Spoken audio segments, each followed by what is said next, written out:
দেশের top businessman Afzal আহমেদের ছেলে আজমাইন পড়ালেখা শেষ করে আব্বুর ব্যবসা দেখছে, কিন্তু কলেজ লাইফের এদিক ওদিক ঘুরে বেড়ানোর সেই অভ্যাসটা যায়নি।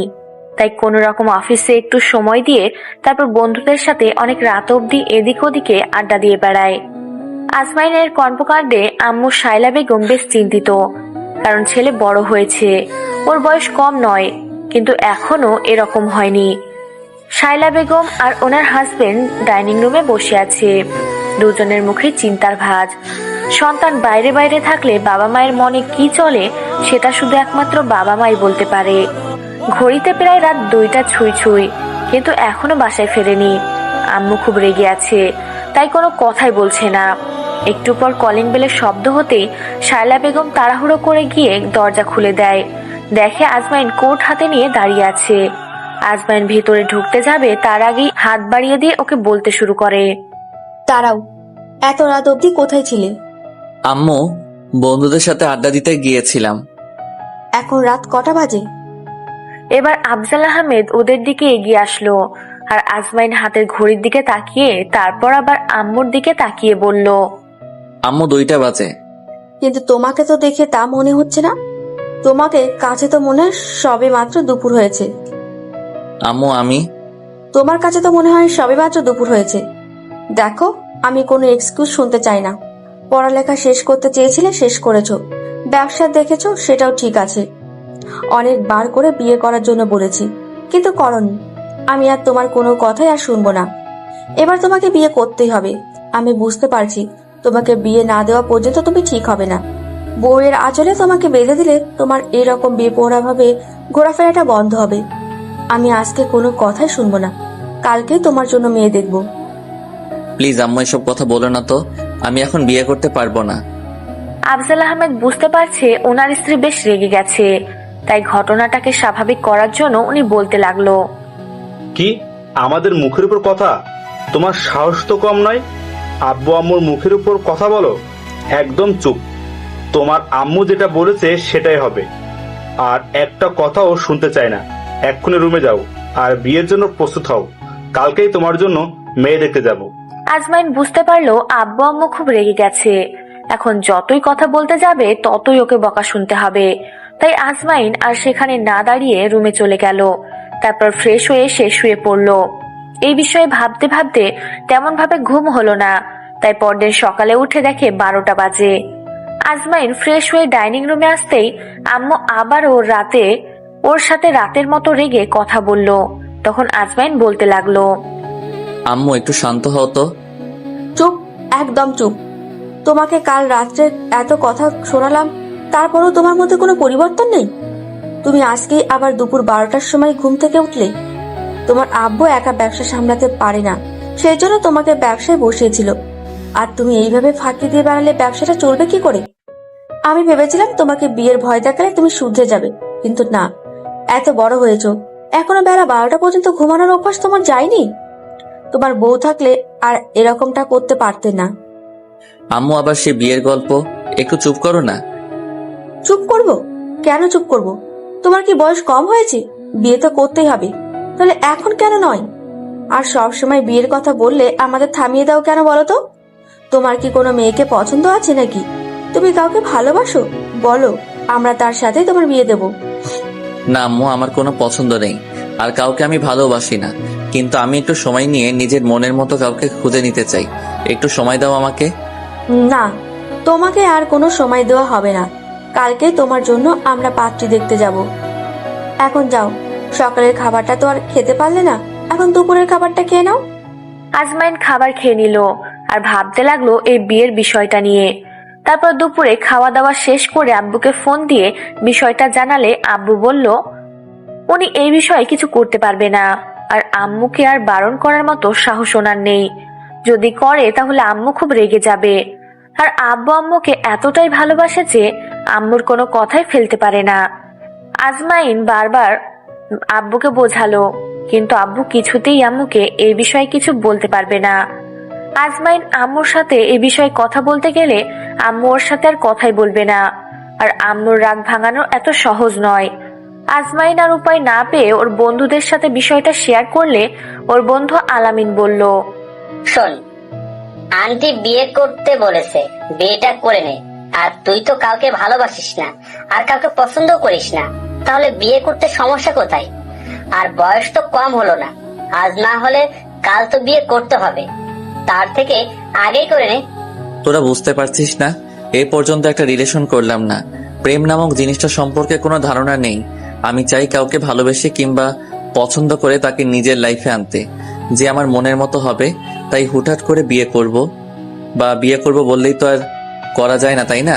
তাই একটু সময় চেয়েছিলাম, কিন্তু আব্বু আম্মু সময় দিবে না। দেখ, অনেক তো সময় নিয়েছিস, এখন আন্টি আঙ্কেলের কথা মতো বিয়েটা করে নে। শুধু শুধু এরকম সময়টা নষ্ট না করে বিয়েটা কর, তারপর না হয় বিয়ের পরে দুজনকে চিনে জেনে যাবি। আজমাইন বুঝতে পারলো কেউই আর ওর কথায় সায় দিবে না। আজমাইন সেদিন সন্ধ্যার দিকে বাসায় ফিরে গেল। বাসায় ফেরার পর আম্মুর হাতে বেশ কয়েকটা মেয়ের ছবি দিয়ে বলতে লাগলো, আব্বু, এর মধ্যে থেকে যে কোনো একটা মেয়েকে পছন্দ করো, তোমার যাকে পছন্দ হবে তার সাথে তোমার বিয়ে হবে। আমাদের সবগুলো মেয়েকেই অনেক পছন্দ, তাই তুমি যাকে পছন্দ করবে তার সাথে আমরা কালকে কথা বলতে যাব। আম্মু প্লিজ আমাকে একটু সময় দাও। আব্বু, আর কোনো সময় দেওয়া হবে না তোমাকে, তুমি পছন্দ করবে কিনা বলো। শায়লা বেগম যেভাবে কথাগুলো বলল তাতে করে আজমাইন বুঝতে পারলো আর কোনো উপায় নেই। তাই ছবিগুলো নিয়ে রুমে চলে গেল। রাতে খাওয়ার সময় আব্বু আম্মু আবারও বিয়ের বিষয়ে কথা বলল। আজমাইনকে সব দিক থেকেই এত চাপ দিয়েছিল, যার জন্য আজমাইন পাগল প্রায় অবস্থা হয়ে গেছে, পারছে না। আজমাইন কোনো রকমে খেয়ে, কিন্তু কি থেকে কি করবে বুঝে উঠতে পারছিল। কি করবে? অনেক ভাবনা নিজের রুমে এসে বেশ চিন্তা করে বুঝতে পারলো যে এখানে থাকলে ওকে বিয়েটা করতেই হবে, আর কালকে মেয়ে দেখতে যেতে হবে। আজমাইন ছবিগুলো একবার হাতে নিয়ে দেখলো, কিন্তু একটা মেয়েকেও পছন্দ হলো না, আর সবগুলো মেয়েই মডার্ন। তাই আজমাইন রাগে ছবিগুলো ছুঁড়ে ফেলে দিয়ে নিজে নিজে বলতে লাগলো, জীবনে এমন গেরাকলে কোনোদিন পড়িনি।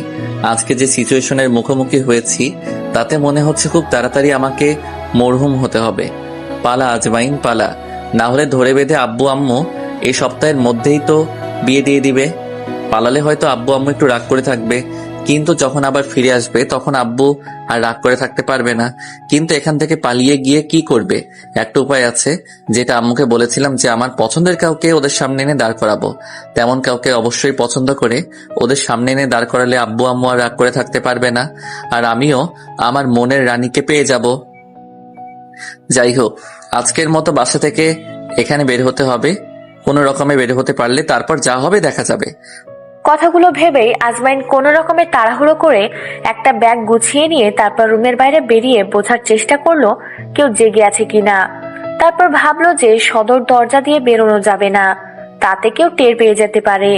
তারপর রুমে গিয়ে অবশেষে বেলকনি দিয়ে নেমে তারপর কোনো রকমে বাসা থেকে পালিয়ে গেল। আজমাইন বেরোনোর আগে একটা চিঠি লিখে আসছে, আর ফোনটা পর্যন্ত আনেনি, শুধু কিছু টাকা নিয়ে বের হয়ে আসছে। বাসা থেকে বেরিয়ে আজমাইন হাঁটতে হাঁটতে স্টেশনের কাছে চলে আসে। আজকের উদ্দেশ্য অন্য কোনো শহরে চলে যাবে। এই শহরে তো অনেক মেয়েকে দেখলো, কিন্তু কাউকেই পছন্দ হয়নি, আর কেউই আজমাইনের মনের মতো না। পরদিন সকালে আজমাইন ট্রেনে উঠে বসে, আসুন যেতে যেতে পরিচয়টা দিয়ে নেই। ইনি হচ্ছেন তিনি আজমাইন হোসেন সাব্বির। পড়ালেখা শেষ করে বাবার ব্যবসাটা সামলাচ্ছে। বাবা নামকরা বিজনেসম্যান আফজাল আহমেদ, আর আম্মু শায়লা বেগম গৃহিণী। আর বাকিটা তো আপনারা জানতেই পারলেন। আজমাইন আব্বু আম্মুর একমাত্র সন্তান, তাই আব্বু আম্মুকে সবসময় বিয়ে করার জন্য বলে। কিন্তু আজমাইন ভেবেছে নিজে থেকে কাউকে পছন্দ করে কিংবা ওর মনের মতো কাউকে খুঁজে পেলেই তবেই বিয়ে করবে। অন্যদিকে 10টা বেজে গেছে, কিন্তু আজমাইন এখনো ঘুম থেকে উঠছে না। তাই শায়লা বেগম দরজার সামনে গিয়ে যখন দরজায় ধাক্কা দিয়ে আজমাইনকে ডাকতে যাবে, তৎক্ষণাৎ দরজাটা সরে যায়। উনি বুঝতে পারে যে দরজা খোলা। এবার শায়লা বেগম রুমের ভেতর ঢুকে দেখে আজমাইন নেই, তাই ভাবলো হয়তো ওয়াশরুমে গেছে। তারপর যখন চলে আসতে যাবে তখনই হঠাৎ করে শায়লা বেগমের মনে হলো বিছানার উপর কিছু একটা। আজমাইন বাসা থেকে বেরোনোর আগে একটা চিঠি লিখে রেখে আসছে, তো ওইটা বিছানার উপর রেখেছিল। এবার শায়লা বেগম বিছানার কাছে গিয়ে তারপর চিঠিটা হাতে নেয় আর পড়তে শুরু করে। আম্মু, আমি তোমাদের কথাটা রাখতে পারলাম না। আমি তোমাদের কাছে একটু সময় চেয়েছিলাম, কিন্তু তোমরা দাওনি। আর আজকে যদি আমি বাসায় থাকতাম তাহলে অবশ্যই তোমরা আমাকে ধরে বেঁধে মেয়ে দেখাতে নিয়ে যেতে, যেটা আমি মোটেই চাই না। আমি তো তোমাদের কাছে সময় চেয়েছি এই জন্যই যে আমি আমার নিজের মনের মতো কাউকে তোমাদের সামনে নিয়ে আসব। তাই বাসা থেকে আমি চলে গেলাম। তোমরা আমার উপর রাগ করে থাকো, কিন্তু অবশ্যই একটা সময় আমি আমার পছন্দের কাউকে তোমাদের সামনে এনে দাঁড় করাবো। সেই জন্য আমি বাসা থেকে বের হয়েছি। প্লিজ আম্মু, তুমি কষ্ট পেও না। চিঠিটা পড়ে শায়লা বেগমের একটু মন খারাপ হলো, কিন্তু আবার পরক্ষণে ভাবলো যে ছেলের হয়তো উনি যে মেয়েগুলোকে দেখিয়েছে তাদের কাউকে আজমাইন পছন্দ হয়নি। অন্যদিকে আজমাইন ঘুম ভাঙে একদম বিকেলে। তারপর উঠে হোটেল থেকে বেরিয়ে একটু ঘোরাফেরা করে, আবার হোটেলে চলে আসে। এভাবে কয়েকটা দিন কেটে গেছে, কিন্তু আজমাইন কাজের কাজ কিছুই হলো না। এদিকে ওদিকে ঘুরে বেরিয়েছে। আজমাইন এখন মনে হতে শুরু করেছে কোথাও কাউকে ওর জন্য আল্লাহ পাঠায়নি, কিন্তু আবার পরক্ষণেই মনে হয় এত বড় একটা পৃথিবীতে কি ওর জন্য কেউই নেই। কথাগুলো ভেবে আজমাইন নিজে নিজেই হাসে। আসলে আগে যে কাউকে পছন্দ হয়নি তেমনটা নয়, কলেজ আর স্কুল লাইফে বেশ কয়েকজনকে পছন্দ হয়েছিল। তাদের সাথে রিলেশনে যাবার আগেই সব শেষ হয়ে গেছে। কেন জানি রিলেশনটা হয়ে ওঠেনি, তাই আর পরবর্তীতে চেষ্টা করেনি। কিন্তু এখন আবারও সেই চেষ্টাই করছে। একটা সপ্তাহ পেরিয়ে গেছে, আজমাইন কাউকেই তেমন খুঁজে পায়নি। প্রতিদিনের মতো আজকেও আজমাইন দুই পকেটে হাত দিয়ে তারপর রাস্তা দিয়ে আপন মনে হেঁটে আসছিল। এর মাঝে কিছুটা দূর আসতে হঠাৎ করে খেয়াল করলো রাস্তার মাঝে অনেক বড় একটা ভিড় জমে আছে। ওখানে কি হচ্ছে সেটা দেখার জন্য আজমাইন কাছে গিয়ে ভিড় ঠেলে ভিতরে যেতেই খেয়াল করলো একটা মেয়ে কয়েকজন বৃদ্ধ লোকের কাছে দাঁড়িয়ে কি যেন কথা বলছে, কিন্তু মেয়েটা অন্যদিকে ঘুরে থাকায় শুধু ওকে পেছন থেকে দেখা যাচ্ছিল, সামনের দিকটা দেখা যাচ্ছিল না। এবার আজমাইন জানতে ইচ্ছে হলো মেয়েটা কি কথা বলছে লোকগুলোর সাথে। আর মেয়েটার একটু দূরে থাকে কথাগুলো বেশ ভালোভাবে শোনা যাচ্ছিল না, তাই আজমাইন একটা লোককে উদ্দেশ্য করে বলল, আচ্ছা ভাইয়া, এখানে কি হয়েছে বলুন তো? আর ওই মেয়েটাকে এইভাবে ওই লোকগুলোর সাথে কথা বলছে, যার জন্য এখানে এত ভিড় জমে আছে? আসলে ওই লোকগুলো তার ছেলেমেয়েরা এভাবে রাস্তায় ফেলে দিয়ে গেছে, তাই ওনারা কোথায় যাবে কি করবে বুঝে উঠতে পারতেছিল না। লোকগুলো কয়েকটা দিন ধরে এখানে বসেছিল। আর যে মেয়েটা ওদের সাথে কথা বলতেছিল উনি হচ্ছে এখানকার বর্তমান এমপি। ওনার নাম হচ্ছে নয়না আক্তার টয়া। আর কিছুদিন হলো উনি এখানকার এমপি হয়েছে। এমপি ম্যাডাম এত ভালো মনের মানুষ, ওনার এলাকায় কোনো সমস্যা বা কারো অসুবিধা হলে উনি সবার খোঁজ খবর নেয়, তাই উনি সবার কাছে প্রিয় পাত্রী হয়ে উঠেছেন। লোকটার কথা আজমাইনের বিশ্বাস হলো না। মেয়েটাকে দেখে মনে হচ্ছিল খুব কম বয়সী হবে, তাই আজমাইন ভাবতে লাগলো এত কম বয়সী একটা মেয়ে এমপি হলো কি করে। তাইও জিজ্ঞেস করেই ফেললো, আচ্ছা ভাইয়া, মেয়েটার তো বয়স তেমন হবে না। আমি যদি ভুল না করি তাহলে ওনার বয়স 21 থেকে 22 বছর এরকম হবে। এত অল্প বয়সে এমপি হলো কি করে বলেন? আসলে ভাই, ওনার বাবা এখানকার এক্স এমপি ছিল, আর 1 মাস আগে ওনার বাবা মারা গেছে, তাই উত্তরাধিকার সূত্রে উনি এমপির দায়িত্বটা পেয়েছে। ম্যাডামের বাবাও খুব ভালো মানুষ ছিল, তাই সবাই ওনাকে এমপির দায়িত্বটা নেয়ার কথা বললে উনি এখন দায়িত্বটা নেন। আর ওনার কাজকর্ম এতটা সুন্দর, তাই তো উনি সবার কাছ থেকে এত ভালোবাসা পেয়েছে। কথাগুলো শুনে আজমাইন ভাবলো মেয়েটা হয়তো মনের দিক থেকে ভালো, কিন্তু মেয়েটার মুখটা দেখা যাচ্ছিল না, আর মেয়েটা কি কথা বলছিল সেটা শোনা যাচ্ছিল না। আজমাইন খুব করে দেখতে ইচ্ছে হচ্ছিল যে মেয়েটা মন থেকে এতটা ভালো আর তার মুখটা কতটা সুন্দর। আবার পরক্ষণেই ভাবলো যাদের মন সুন্দর হয় তাদের তো চেহারা সুন্দর হওয়ার কথা না, কারণ আজমাইন তেমনটা জেনে এসেছে। তাইও ভাবলো চলে যাবে। আর ঠিক তখনই মেয়েটা পিছনের দিকে ঘুরে বলতে শুরু করলো, আলম সাহেব, আলম সাহেব। মেয়েটা কথাটা বলতেই একটা লোক এগিয়ে এসে দাঁড়িয়ে আর বলল, জি ম্যাডাম। আলম সাহেব, আপনি ওনাদেরকে আমাদের বৃদ্ধাশ্রমে নিয়ে যান, আর ওনাদের যেন কোনো অসুবিধা না হয়, কেমন? আর ওনাদের ছেলে সন্তানগুলোকে খুঁজে বের করুন, আর ওরা কেন বাবা মাকে এভাবে রাস্তায় ফেলে দিয়ে গেল সেটা ওদের থেকে শুনবেন। মেয়েটা আরো কিছুক্ষণ সেই লোকটার সাথে কথা বলল। আর আজমাইন সেই যে তখন মেয়ে থেকে মেয়েটার দিকে হাঁ করে তাকিয়ে আছে তো আছেই, মেয়েটার দিকে নজর ফেরাতে পারছে না। কিছুক্ষণ বাদে মেয়েটার কথা বলে তারপর গাড়িতে উঠে চলে গেল। আজমাইন এখনো সেখানে নিশ্চুপ হয়ে দাঁড়িয়ে আছে। এবার সবাই চলে যেতে লাগলো। আর তখন আজমাইন যে লোকটার সাথে কথা বলছিল ওই লোকটা দেখলো আজমাইন সেখানে এখনো দাঁড়িয়ে আছে। তখন লোকটা ওর সামনে এসে বলতে লাগলো। লোকটার কথায় আজমাইন ঘোর কাটতেই ও একটু হকচকিয়ে যায়। আর লোকটার দিকে তাকাতেই উনি আবার বলতে লাগলো, এই যে ভাই, সবাই তো চলে যাচ্ছে, আপনি এখানে দাঁড়িয়ে আছেন যে? পরি দেখছিলাম। পরেই দেখতেছিলেন মানে? কি সব উল্টাপাল্টা কথা বলেছেন? আপনার মাথা টাথা ঠিক আছে? খারাপ হয়ে গেল নাকি? কি জানি বাবা, কি সব উল্টাপাল্টা বলছেন। ওইটা আপনি বুঝবেন না। কথাটা বলে আজমাইন মেয়েটা যে জায়গায় দাঁড়িয়েছিল ওদিকে তাকাতেই খেয়াল করলো আর সেখানে নেই। কিন্তু মেয়েটা নেই। আরে ভাইয়া, এমপি ম্যাডাম কোথায় গেল? বলেন কি, এতক্ষণ আপনি কোথায় ছিলেন? ম্যাডাম তো কত আগেই চলে গেছে, আর আপনি এখনো দাঁড়িয়ে ছিলেন? ওনাকে যেতে দেখলেন না? না তো ভাই। বলেন কি, আপনার কি শরীর টরীর খারাপ নাকি? ম্যাডাম তো আপনার সামন চলে গেল, আর আপনি বললেন দেখলেন না কেন? হারিয়ে গেছিলাম। আরে ভাই, কি সব উল্টাপাল্টা কথা বলতেছেন? আপনার তো মনে হচ্ছে মাথায় সমস্যা আছে। এক্ষুনি গিয়ে ডাক্তার দেখান। যত সব পাগল ছাগল জুটেছে আমার কপালে। একটা মুচকি হাসি দিয়ে তারপর আবার সেই একইভাবে দুই পকেটে হাত গুজে আপন মনে হাঁটতে লাগলো আর মুচকি মুচকি হাসছিল। আজমাইন মনে মনে ভাবছিল, আম্মু, তোমার ছেলে তার মনের রানীকে পেয়ে গেছে, তোমার বৌমাকেও পেয়ে গেছে। তোমরা টেনশন করো না, আমি খুব তাড়াতাড়ি তোমার বৌমাকে নিয়ে জোরে ফিরবো, আর তোমার সামনে গিয়ে বলবো, আম্মু, আমি এই মেয়েটাকে ভালোবাসি। আজমাইন কথাগুলো ভাবতে ভাবতে হোটেলের দিকে ফিরে যাচ্ছিল। এর মধ্যে ওর হঠাৎ করে মনে পড়লো এমপি মেয়েটাকে দেখার সাথে সাথে ওর বুকের বাঁ পাশটা কিরকম যেন এক অদ্ভুত অনুভূতি সৃষ্টি হয়েছে মনে হচ্ছিল, আর তৎক্ষণাৎ হার্টবিটটাও বেড়ে গেছিল। এমনটা মনে হবার কারণ হয়তো প্রথম দেখাতে একটু আগের দেখা মেয়েটাকেও ভালোবেসে ফেলেছে।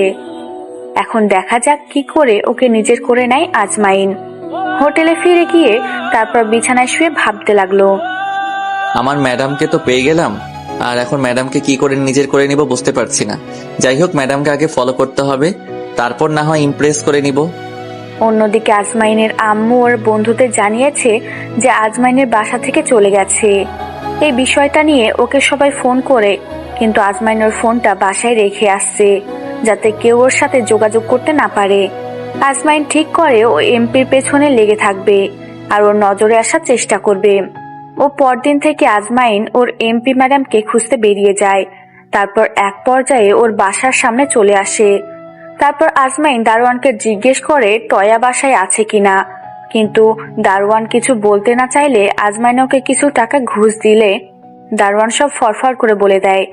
আজমাইন দারোয়ানের নাম্বারটা নিয়ে আসে আর বলে যে ওকে ঠিক ঠিক ইনফরমেশন দিলে ওকে এর থেকেও বেশি টাকা দিবে। তো দারোয়ান রাজি হয়ে যায়।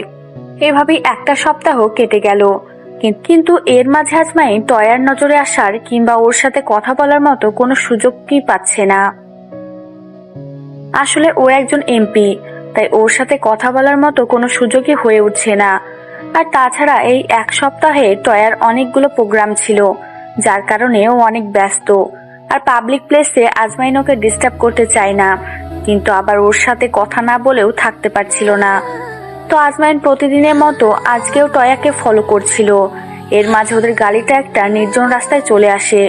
কিছুটা আসতেই দেখা গেল রাস্তার মাঝে একটা গাছ পড়ে আছে, তাই টয়ার ড্রাইভার গাড়ি থামিয়ে দেয়। তখন টয়া বলে, ড্রাইভার আঙ্কেল, কি হলো? গাড়ি থামালেন যে? মামুনি, তুমি বসো, আমি কয়েকজনকে নিয়ে যাই, দেখি গাছটা সরাতে পারি কিনা। ও আচ্ছা, ঠিক আছে। আজমাইন ওদের থেকে কিছুটা দূরে দাঁড়িয়ে পড়ে। এবার ড্রাইভার নেমে তারপর আর কয়েকজনকে নিয়ে গাছটার কাছে যেতে হঠাৎ করে কিছু গুন্ডাপান্ডা লোক চারদিক থেকে এগিয়ে আসে, ওদের গাড়িগুলোকে ঘিরে ফেলে। টয়া লোকগুলোকে দেখে ভয় পেয়ে যায়।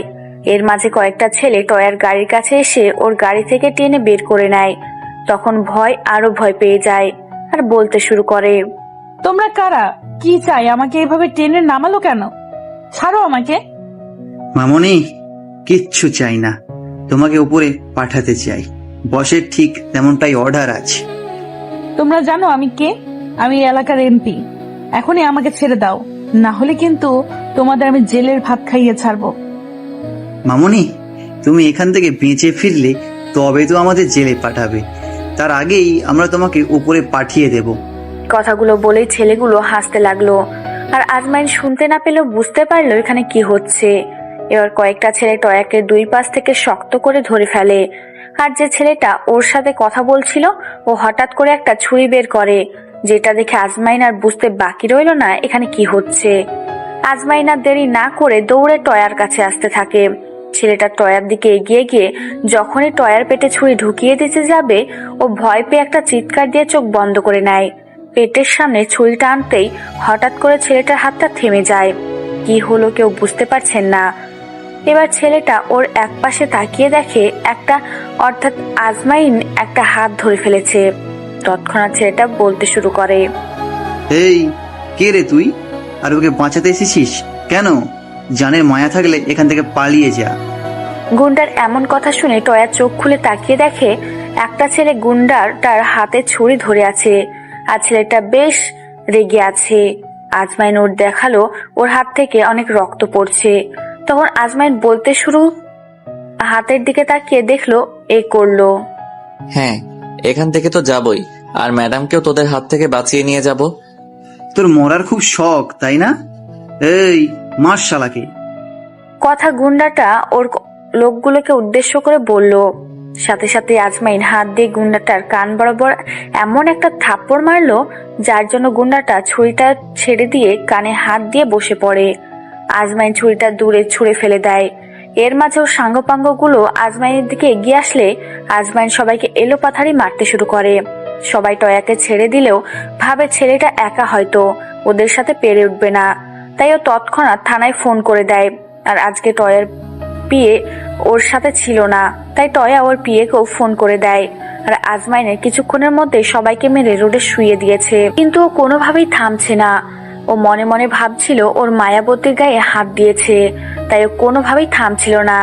টয়া দেখলো আজমাইন ছেলেগুলোকে এমন ভাবে মারছে, যদি আর কিছুক্ষণ মারে তাহলে ওরা মারাও যেতে পারে। তাই টয়া এগিয়ে গিয়ে আজমাইনের হাত ধরে আর বলতে থাকে, প্লিজ আপনি থামুন, ওদের আর মারবেন না, ওরা মরে যাবে। কথাটা বলতেই আজমাইন এক ঝটকায় ওর হাতটা ছাড়িয়ে নিয়ে বলতে শুরু করলো, মরে গেলে যাক, এই হারামিগুলো আপনাকে মারতে এসেছিল, আজকে তোদের মেরেই ফেলবো। আজমাইন রাগে চেহারা দেখে টয়া ওর থেকে দূরে সরে দাঁড়ালো। আর আজমাইন ওদের ইচ্ছে মতো মারতে থাকে। এর মাঝে পুলিশের গাড়ির শব্দ পেয়ে টয়া পেছন ফিরে তাকাতেই দেখে পুলিশ চলে আসছে। পুলিশ গাড়ি থেকে নেমে ওদের কাছে আসতেই টয়া বলতে শুরু করে, ইন্সপেক্টর, এই ছেলেগুলো আমাকে মারতে এসেছিল, ওদেরকে অ্যারেস্ট করুন। এই সবাইকে গাড়িতে তোলো। ইন্সপেক্টর, আপনি দেখবেন এরা যেন জেল থেকে বের হতে না পারে, যেন সাজা হয়। ম্যাডাম আপনি টেনশন করবেন না, এই ছেলেটাও তো মারপিট করছে। এই ছেলেটি আমাকে ওদের হাত থেকে বাঁচিয়েছে। ওহ ম্যাডাম আপনি টেনশন করবেন না, আমি ওদের ব্যবস্থা নিচ্ছি। ইন্সপেক্টর চলে গেল। এর মাঝে টয়ার পিয়ে চলে আসছে আর বলতে শুরু করে, ম্যাডাম আপনার কিছু হয়নি তো? কথাটা বলতে সবাই আলম সাহেবের দিকে তাকালো। আর টয়া বলতে লাগে, না, আমার তেমন কিছু হয়নি, এই ছেলেটা আমাকে বাঁচিয়েছে। কথাটা বলেই টয়া আজমাইনের দিকে তাকালো। আর ওর ডান হাতের দিকে খেয়াল করতেই দেখলো আজমাইনের হাতটা অনেকখানি কেটে গেছে আর হাত থেকে অনেক রক্ত পড়ছে।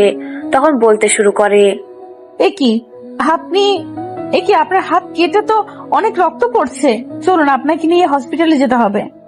আজমাইন টয়ার মুখের দিকে তাকিয়ে যেন কোথায় হারিয়ে গেছে। আর টয়া কথাটা বলে ওর দিকে তাকাতেই দেখলো আজমাইন মুগ্ধ নয়নে ওর দিকে তাকিয়ে আছে। তখন টয়া আবার বলল, কি হলো, চলুন। আজমাইন ঘোর কাটতেই ও বলতে লাগলো, না না ম্যাডাম, হসপিটালে যেতে হবে না, আমি ঠিক আছি। একদম কথা বলবেন না, আপনার হাত কেটে অনেক ব্লাড বের হচ্ছে, আর আপনি বলছেন আপনি ঠিক আছেন, চলুন আমার সাথে। টয়া এবার আজমাইনের একটা হাত ধরে টেনে ওকে ওর গাড়িতে নিয়ে গিয়ে বসালো। আর আজমাইন এখন ওর দিকে তাকিয়ে আছে। যখন থেকে টয়া আজমাইনের হাতটা ধরেছে, আজমাইন তখন থেকে ওর দিকে অপলক দৃষ্টিতে তাকিয়ে আছে। একটু পর হসপিটালে আসতেই ওরা হসপিটালের ভেতরে গেল।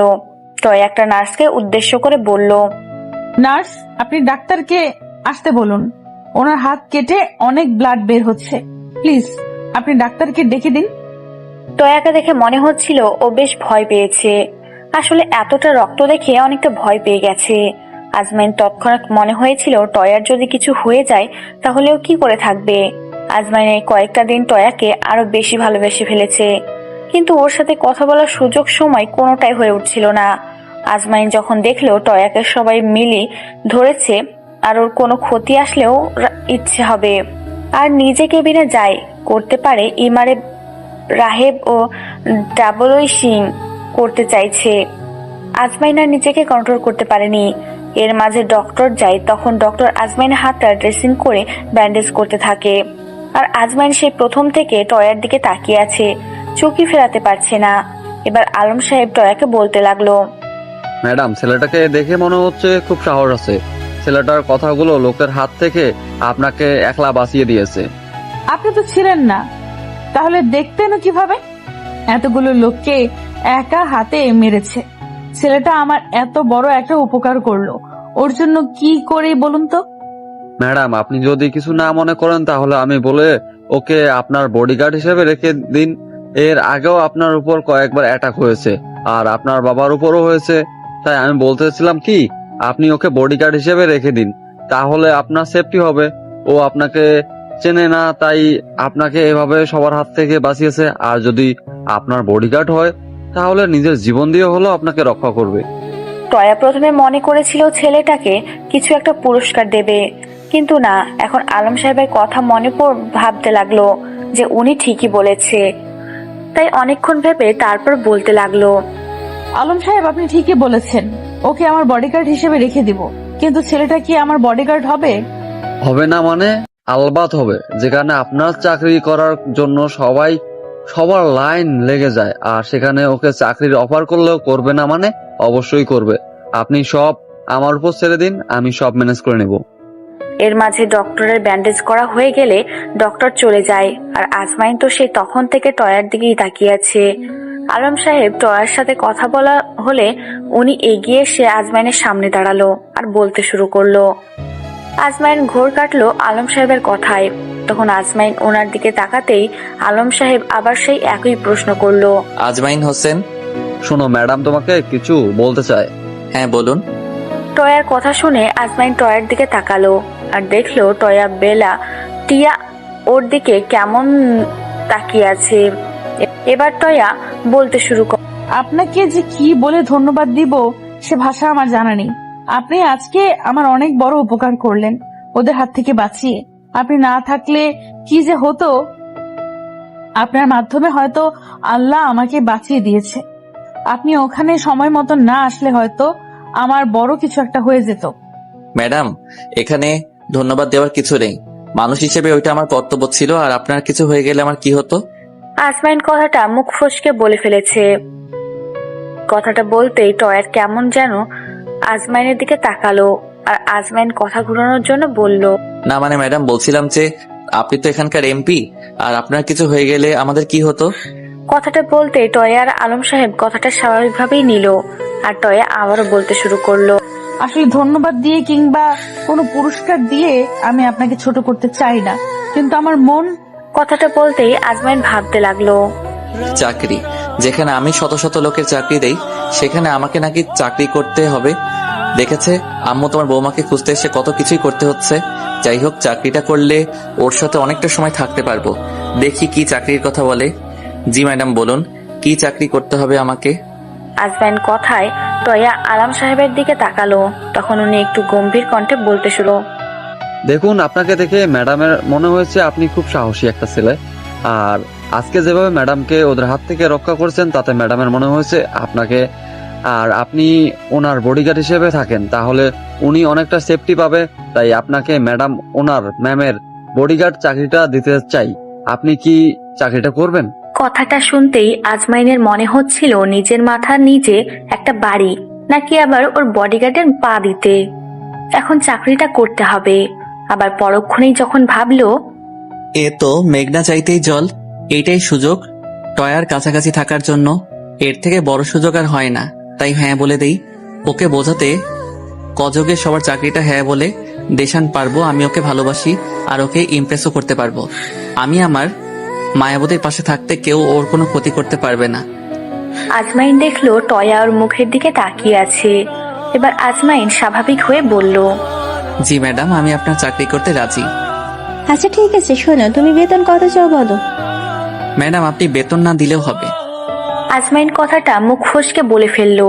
তাই আবারও টয়া অদ্ভুত দৃষ্টিতে আজমাইনের দিকে তাকাতেই আজমাইন আবার কথা ঘোরানোর জন্য বলল, না মানে আপনি যেটা দিবেন ওইটাই হবে। আজমাইন নানা ধরনের প্রশ্ন করতে লাগলো।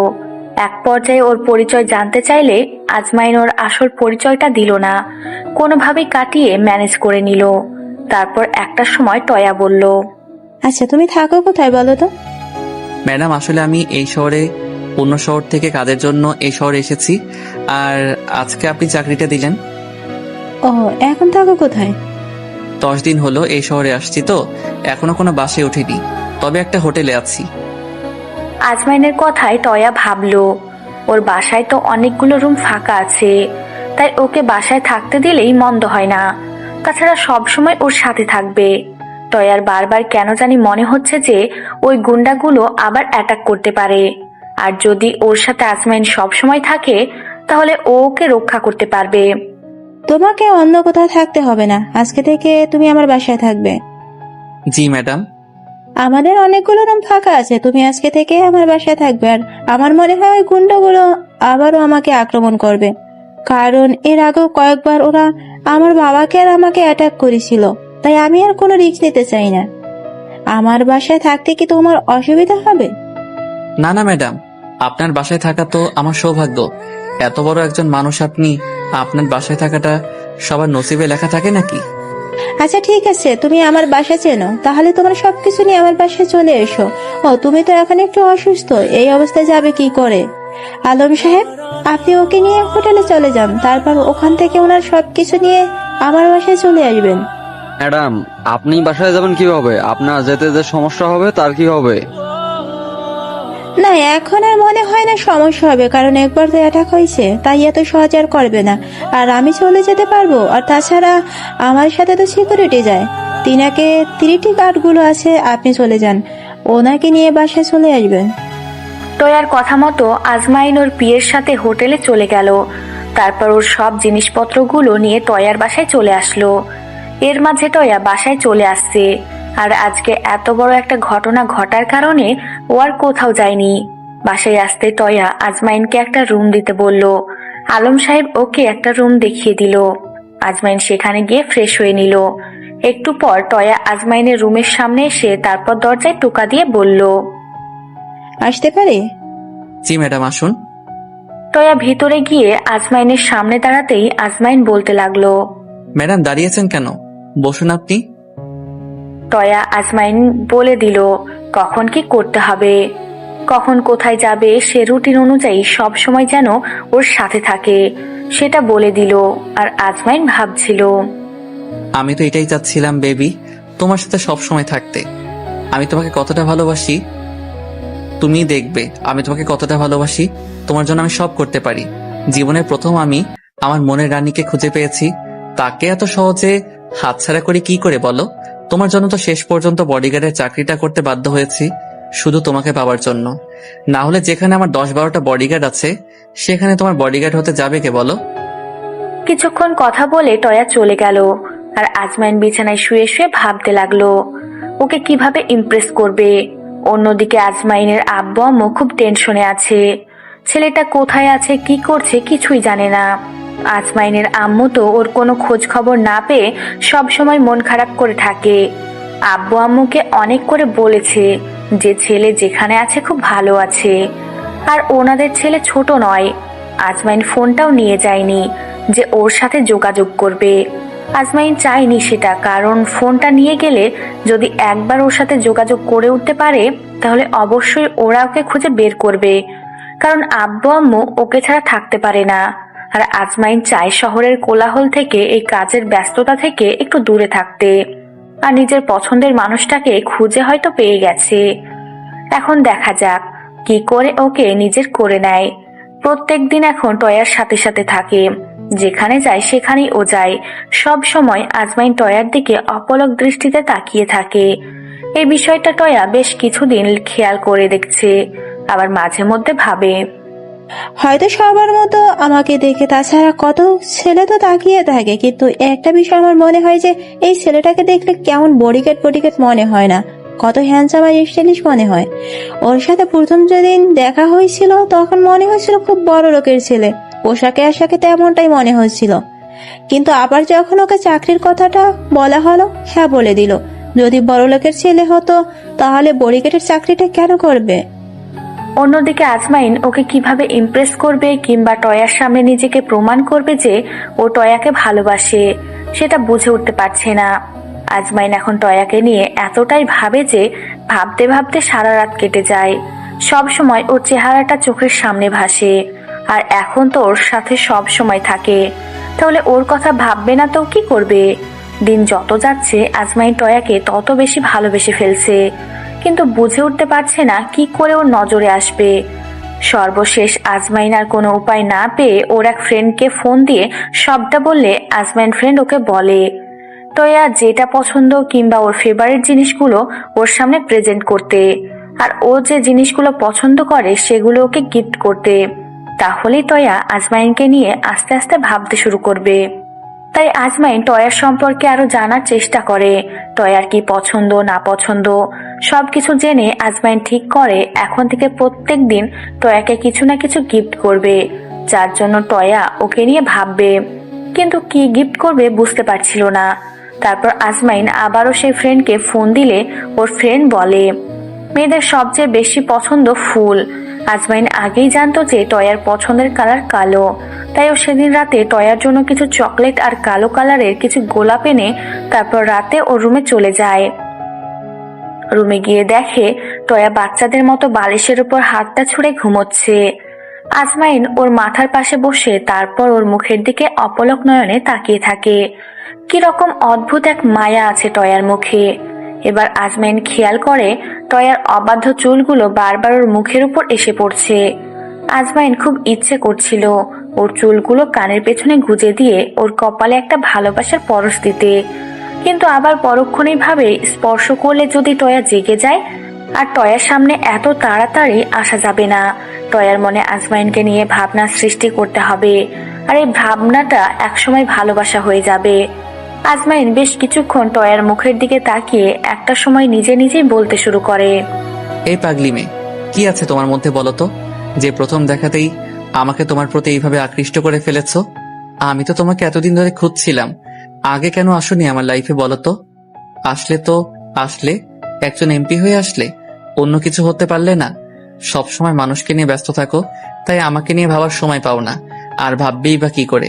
আমি তো তোমাকে বলতেই পারিনি তোমাকে ভালোবাসি। এটাও একটা খারাপ কাজ নয়, যদিও তুমি মানুষকে অনেক ভালোবাসো, সেজন্য সবাই তোমাকে ভালোবাসে। যাই হোক, আগে আসে তোমাকে আমার ভালোবাসাটা বোঝাবো।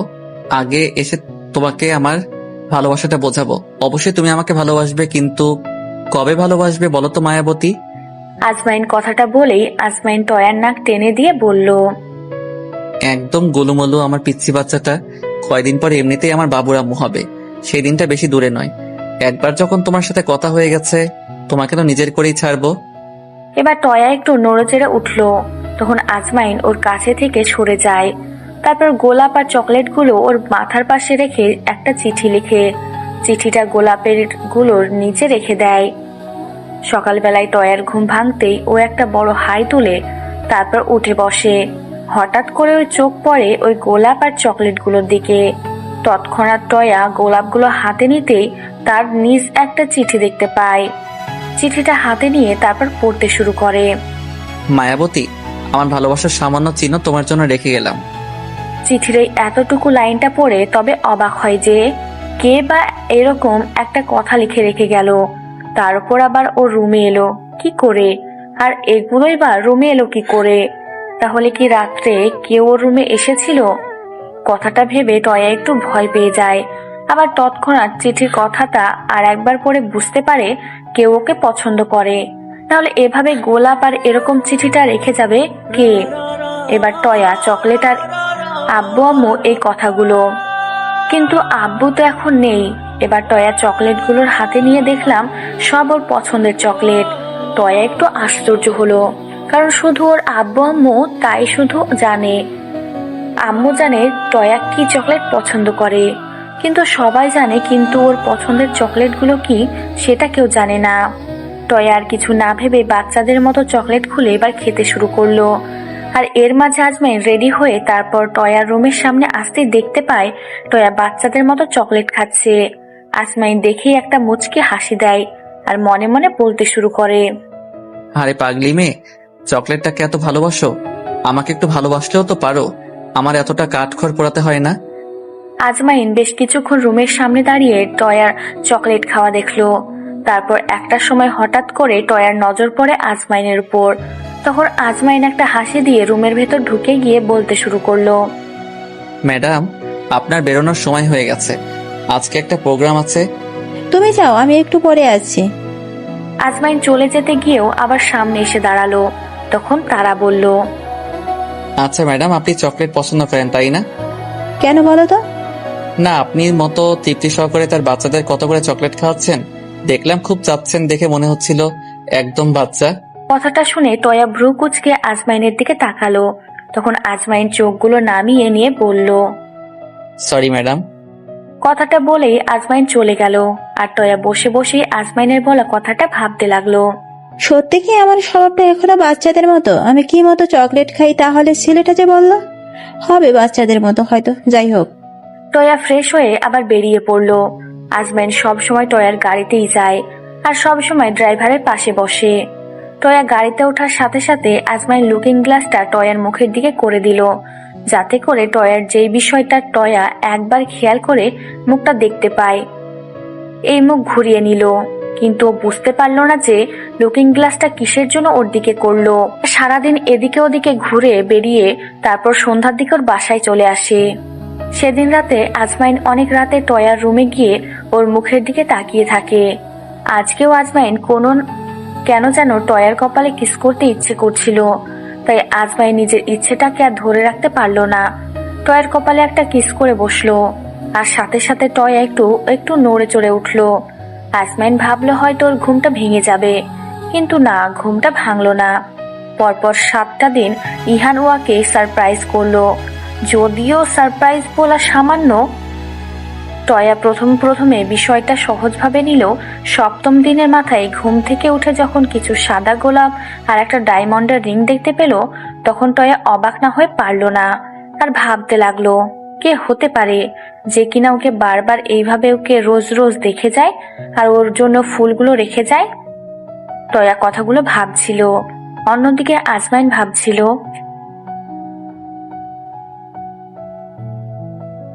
টয়া যখন আমাকে নিয়ে ভাববে, ভালোবাসবে, তখনই ওর সামনে গিয়ে নিজের ভালোবাসার কথাগুলো বলবো। টয়া রিংটাকে বারবার দেখতে লাগলো আর ভাবতে লাগলো, ছেলেটাকে আমাকে দেখতেই হবে। প্রতিদিন এসে আমাকে সব গিফটগুলো দিয়ে যায়, একটা সপ্তাহ যাবত প্রত্যেক দিন আসে, কিন্তু আমি একটা দিন টের পাইনি। আমাকে দেখতেই হবে এই মানুষটাকে যে কিনা আমাকে এই গিফটগুলো দেয়। ছেলেটাই আবুকে আমাকে ভালোবাসে হবে হয়তো, না হলে এভাবে বাড়ি বয়ে এসে এগুলো দিয়ে যায়। ও যদি আমার ক্ষতি করে দেয়, না না, এসব তো ভেবে দেখিনি। প্রত্যেক দিন বাসায় এসে আমাকে দেখে যায়, আমার রুমে ঢুকে, কিন্তু কিভাবে আসে এই বিষয়টা নজর রাখতে হবে। আজকে আমাকে দেখতে হবে কে সে। এদিকে টয়া ওর এলাকাটাকে এত সমৃদ্ধশালী করে তুলেছে, যার জন্য এলাকায় তেমন কোনো সমস্যাই নেই। টয়া মানুষের কষ্টগুলো এতটা বুঝতে পারে, যার জন্য যে কোনো জায়গায় কোনো সমস্যা বা কারো কোনো কষ্ট বা অসুবিধা হলে সব নিজের থেকে সমাধান করে দেয়। সেজন্য মানুষ ওকে এত ভালোবাসে। ওর এরকম উদার মানসিকতা দেখে যেমন এলাকার লোকগুলোর ওর প্রতি ভালোবাসা শ্রদ্ধার সৃষ্টি হয়, তেমনই ভাবে আজমাইনের মনে একটা গভীর শ্রদ্ধার স্থান তৈরি হয়েছে টয়ার জন্য। আজমাইনের ভাবতেও বেশ অবাক লাগে, এত কম বয়সী একটা মেয়ে এত বড় একটা দায়িত্ব নিজ হাতে সামলাচ্ছে। এই কয়েকদিনে আজমাইন জানতে পেরেছে যে টয়ার বাবাও খুব ভালো একজন মানুষ ছিল, ঠিক টয়াও তেমনটাই হয়েছে। কারণ অন্যদিকে টয়া বুঝতে পারে রাতে কেউ এসে ওকে অনেক কাছ থেকে দেখে যায়, সেটাও বুঝতে পারে না। আজমাইন 7ম দিনের পর আর টয়ার কাছে যায়নি, কারণ হয়তো ধরা খেয়ে যাবে সেজন্য। কিন্তু আজকে কেন জানি রাত্রে আজমাইন টয়াকে না দেখে ভালো লাগছিল না। তাই মনে হচ্ছিল বারবার টয়ার কাছে যেতে, আবার মনে হচ্ছিল আজকে গেলেই ধরা কাছে যেতে, আবার মনে হচ্ছিল আজকে খেয়ে যাবে, তাই যাচ্ছিল না। আর টয়াকে এক নজর না দেখেও থাকতে পারছিল না, তাই ইচ্ছে হচ্ছিল ওর কাছে যাওয়ার জন্য। আজমাইন অনেক ভেবে চিন্তে ঠিক করে টয়াকে একবার কাছ থেকে দেখে আসবে, তাই একটা মাস্ক পরে নেয় যাতে সহজে ধরা না পড়ে যায়। আর অন্যদিকে টয়া সবে মাত্র শুয়েছে আর ভাবছে কেউ ওকে রোজ এসে দেখে যায়, কিন্তু এই কয়েকটা দিনে কেউই আসেনি। কিন্তু টয়া অপেক্ষা করছে ওকে এরকম ভাবে কে ভালোবাসে সেটা দেখার জন্য। আজমাইন একটু পরে টয়ার রুমের কাছে এসে দরজা ঠেলে তারপর ভিতরে গিয়ে তারপর টয়ার পাশে বসে আর ওর মুখের দিকে তাকিয়ে থাকে। দেখে টয়া আজকেও খরগোশের বাচ্চার মতো গুটিসুটি মেরে শুয়ে আছে। আজমাইন টয়ার মুখে একটু স্পর্শ করে, তারপর কপালে একটা কিস করে। সাথে সাথে টয়া একটু কেঁপে ওঠে। আজমাইন আর কিছু বুঝে ওঠার আগেই টয়া ভয় পেয়ে যায়, আর সাথে সাথেই আজমাইনের দিকে চোখ বড় বড় করে তাকায় আর বলতে শুরু করে, কে আপনি? আর এত রাত্রে আমার রুমে কি করছেন? আপনি বের হন। আর আপনার সাহস তো কম নয়, আবার আমার কপালে কিস করছেন। টয়া, আমি তোমাকে ভালোবাসি, তাই তোমার কাছে আসি। কে আপনি? আর এখানে কি চাই? আমার কাছ থেকে সরে যান, না হলে এখনই আমি সিকিউরিটি ডাকবো।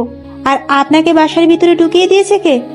আজমাইন ভাবলো টয়া চিৎকার করলে সমস্যা হতে পারে, তাই ও আর কোনো উপায় না পেয়ে তৎক্ষণাৎ এক হাতে টয়ার মুখ আর ওর মাথা পেছনে চেপে ধরে বলতে লাগলো, প্লিজ প্লিজ প্লিজ, তুমি চিৎকার করো না। আমি তোমাকে সব খুলে বলছি।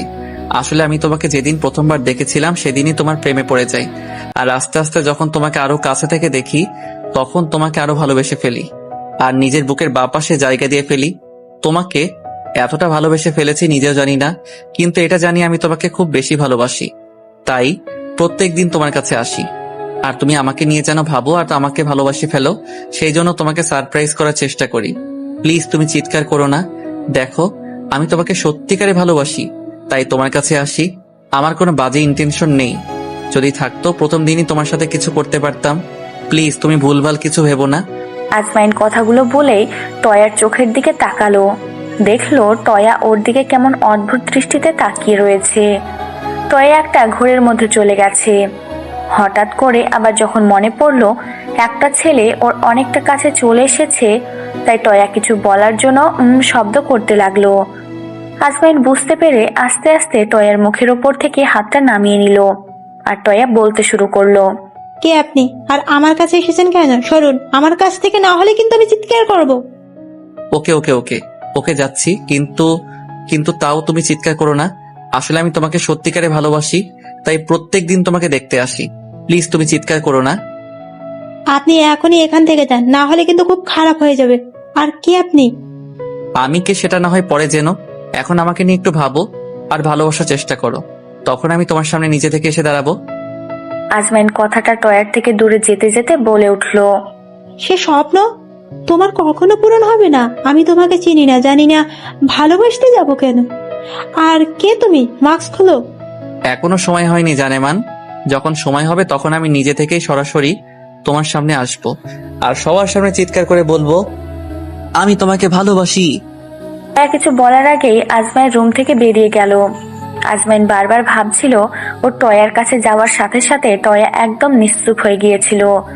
টয়া এই কয়েকটা দিন আজমাইনকে নিয়ে এতটাই ভেবেছে যে ওর বারবার মনে হয়েছে ছেলেটা ওকে ভালোবাসে। প্রতিদিন আজমাইন টয়ার কাছে আসলে আজমাইনের মুখ থেকে ভালোবাসি কথাটা শুনবার পর ওর মনে হয়েছে ছেলেটা সত্যি ওকে অনেক ভালোবাসে। এর মাঝে বেশ কয়েকটা দিন কেটে গেছে। তাকে জোর আজমাইন টয়ার সাথে থাকে, তাই শত্রুপক্ষের লোকগুলো টয়াকে আক্রমণ করতে পারেনি। আজমাইনের বেশ নিজের সবটা দিয়ে টয়াকে আগলে রাখার চেষ্টা করেছে। এই বিষয়টা দেখে টয়া আজমাইনের প্রতি বেশ সন্তুষ্ট হয়েছে, আর আজমাইন বুঝতে পারছে ওকে কেউ সরিয়ে দিতে চাইছে। সেটা টয়ারও অজানা কিছু নয়, কিন্তু কে ওকে এভাবে সরিয়ে দিতে চাইছে আজমাইন সেটা জানতে পারছে না। বিশেষ করে জানার চেষ্টা করেছে, অনেক লোক লাগিয়ে আজমাইন খোঁজ খবর নিয়ে জানতে পেরেছে যে ওর বাবার বিপক্ষে যে লোকটা নির্বাচন করেছিল সেই লোকটাই ক্ষমতায় আসার জন্য ওকে সরিয়ে দিতে চাইছে। আর টয়ার কোনো ভাই বোন নেই, তাই টয়াকে যদি ওরা সরিয়ে দিতে পারে তাহলে অবশ্যই ওরা ক্ষমতায় চলে আসতে পারবে। তাই ওরা নানাভাবে টয়ার ক্ষতি করার চেষ্টা করে, কিন্তু আজমাইন থাকতে সেটা পারছে না। এই বিষয়টা নিয়ে আজমাইন অনেকবার ভেবেছে কথাগুলো টয়াকে বলবে, কিন্তু ওকে বললে যদি ভয় পেয়ে যায়, তাই আজমাইন আর বলেনি। আজমাইন লোকগুলো নিজ হাতে শাস্তি দিবে আর তারপর টয়াকে কথাগুলো বলবে, কিন্তু তার আগেই টয়াকে নিজের করে নিতে হবে। টয়া এখন আজমাইনকে অনেকটাই ভাবে, কিন্তু ভালোবাসে কিনা সেটা জানে না। ওই দিনের পর টয়া ওর রুমের আশেপাশে অনেক সিকিউরিটি বাড়িয়ে দিয়েছে, যার জন্য আজমাইন ওর কাছে যেতে পারে না। রাতে যখন টয়ার কথা খুব বেশি মনে পড়ে, তখন আজমাইন ওকে না দেখে থাকতে পারে না। কেমন নিজেকে পাগল পাগল লাগে। আর টয়া বুঝতে পারছে যে ওই ছেলেটা হয়তো আর ওর কাছে আসতে পারছে না, দূর থেকে ওকে দেখে। কিন্তু কে হতে পারে এই বিষয়টা নিয়ে টয়া অনেক করে ভাবে। তো কয়েকদিন যাবৎ যখন আজমাইন টয়ার কাছে যেতে পারছিল না, তখন টয়া ভাবে আর একবারও জানার চেষ্টা করবে ছেলেটা কে। তাই টয়া একদিন ইচ্ছে করে সব সিকিউরিটিকে ছুটি দিয়ে দেয়। আজমাইন সেটা শুনতে পায় আর ভাবে, রাত্রে তোমার কাছে আসবো জানেমান, তৈরি থেকো। এই কয়েকটা দিন আজমাইনের কথা টয়ার বারবার মনে পড়েছে। তাই ওর মনটা চাইছিল যে ছেলেটা ওর কাছে আসুক, আর ছেলেটা হয়তো ওকে অনেক ভালোবাসে, যার জন্য প্রত্যেকদিন ওকে দেখে। টয়ার বারবার দেখতে ইচ্ছে হচ্ছিল। সেদিন হয়তো দেখেছে, কিন্তু মুখটা দেখতে পায়নি, আর কণ্ঠটা কেমন চেনা চেনা মনে হচ্ছিল। তো সেদিন রাত 1টার দিকে আজমাইন টয়ার রুমে চলে যায়। গিয়ে দেখে টয়া ঘুমোচ্ছে। এবার আজমাইন ওর পাশে বসে কিছুক্ষণ ওর মুখের দিকে তাকিয়ে থাকে। তারপর একটা সময় বলতে শুরু করে, আমি জানি আজকে তুমি কোনো সিকিউরিটি গুলোকে সরিয়ে দিয়েছো। আমি জানি আজকে তুমি কেন সিকিউরিটি গুলোকে সরিয়ে দিয়েছো। দেখতে ইচ্ছে করছিল, তাই না? দেখবে সারাটা জীবনই তো আমাকে খুব দেখতে ইচ্ছে ছিল না। দেখবে সারাটা জীবনই তো আমাকে খুব দেখতে ছিল না। আমাকে দেখবে, তাহলে এভাবে নিজেকে সিকিউরিটি দিয়ে আগলে রাখার কি আছে? অথচ দেখো আজকে তুমি আমাকে দেখতে পাচ্ছিলে না, সেজন্য নিজে থেকে সব সিকিউরিটি গুলো সরিয়ে দিলে। আমি সেটা খুব ভালোভাবেই জানি। এই মায়াবতী, কবে ভালোবাসবে আমাকে বলো তো? আমি যে আর অপেক্ষা করতে পারছি না। ঘটনার আকস্মিকতায় টয়া চোখ বড় বড় করে ফেলে। আর কিছু বুঝে ওঠার আগেই আজমাইন সেখান থেকে সরে গিয়ে মাস্কটা পরে নেয়। টয়া তাড়াহুড়ো করে উঠে বসে, আর আজমাইনকে কিছু বলবে তার আগেই আজমাইন টয়ার হাত ধরে একটানে নিজের সাথে মিশিয়ে নেয়। সাথে সাথে টয়া চোখ বড় বড় করে আজমাইনের দিকে তাকিয়ে রইল। আর আজমাইন বলতে শুরু করলো, মায়াবতী, চিৎকার করো না। তুমি তো জানো আমি তোমাকে কতটা ভালোবাসি, তাই তোমার কাছে বারবার ফিরে আসি। দেখো, তুমি চিৎকার করো না প্লিজ। তুমি রাগ করো না। আমি চাই না তোমার অনুমতি ছাড়া তোমাকে টাচ করতে, কিন্তু তোমাকে এত ভালোবাসি যার জন্য তোমার কাছে আসলেই তোমার কপালে একটা ভালোবাসার পরশ দিতে ইচ্ছা করে। প্লিজ তুমি রাগ করো না। টয়া কোনো কথা ছিল না, শুধু অপলক নয়নে চোখের আজমাইনের দিকে তাকিয়ে রইল। আজমাইন খেয়াল করলো টয়া কেমন যেন চুপচাপ হয়ে আছে।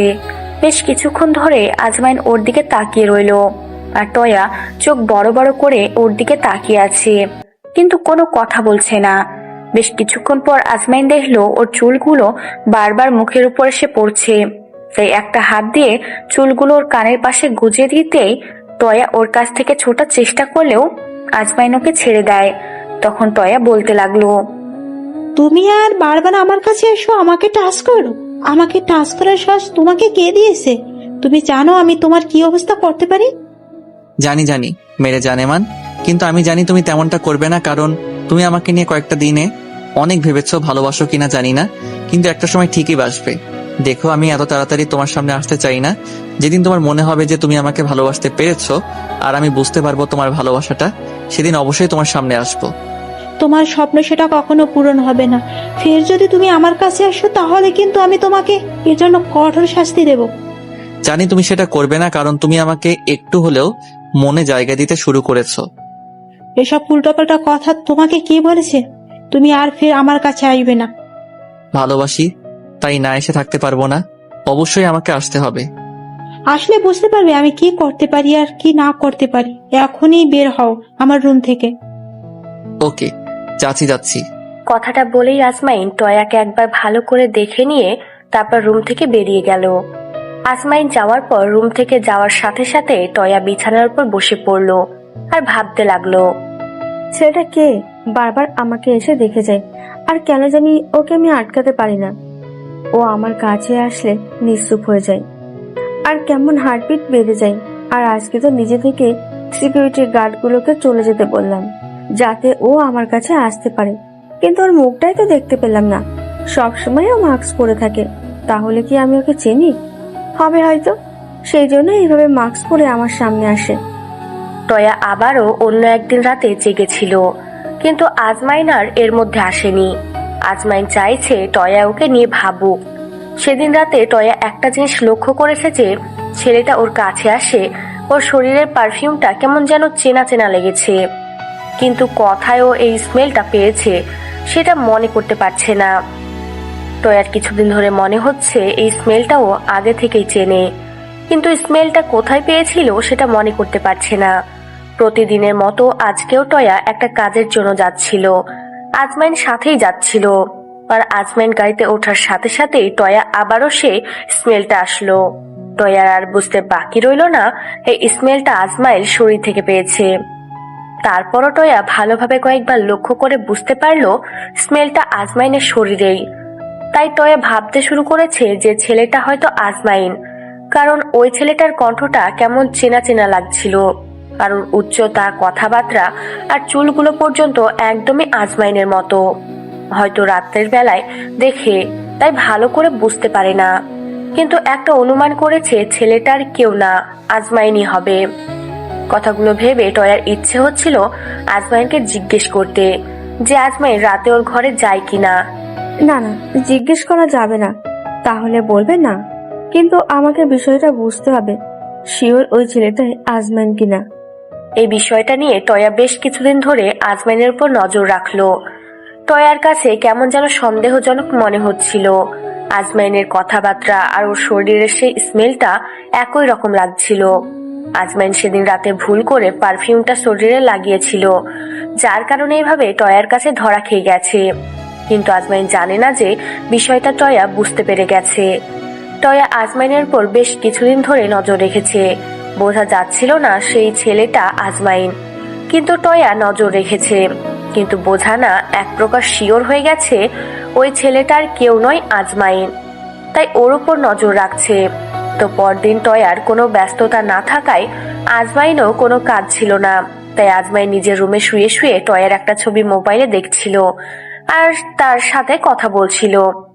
এর মাঝে টয়া কোনো একটা কাজের জন্য আজমাইনের রুমের সামনে আসে, আর হঠাৎ করে ওর কথা শব্দ পেয়ে রুমের সামনে দাঁড়িয়ে যায়।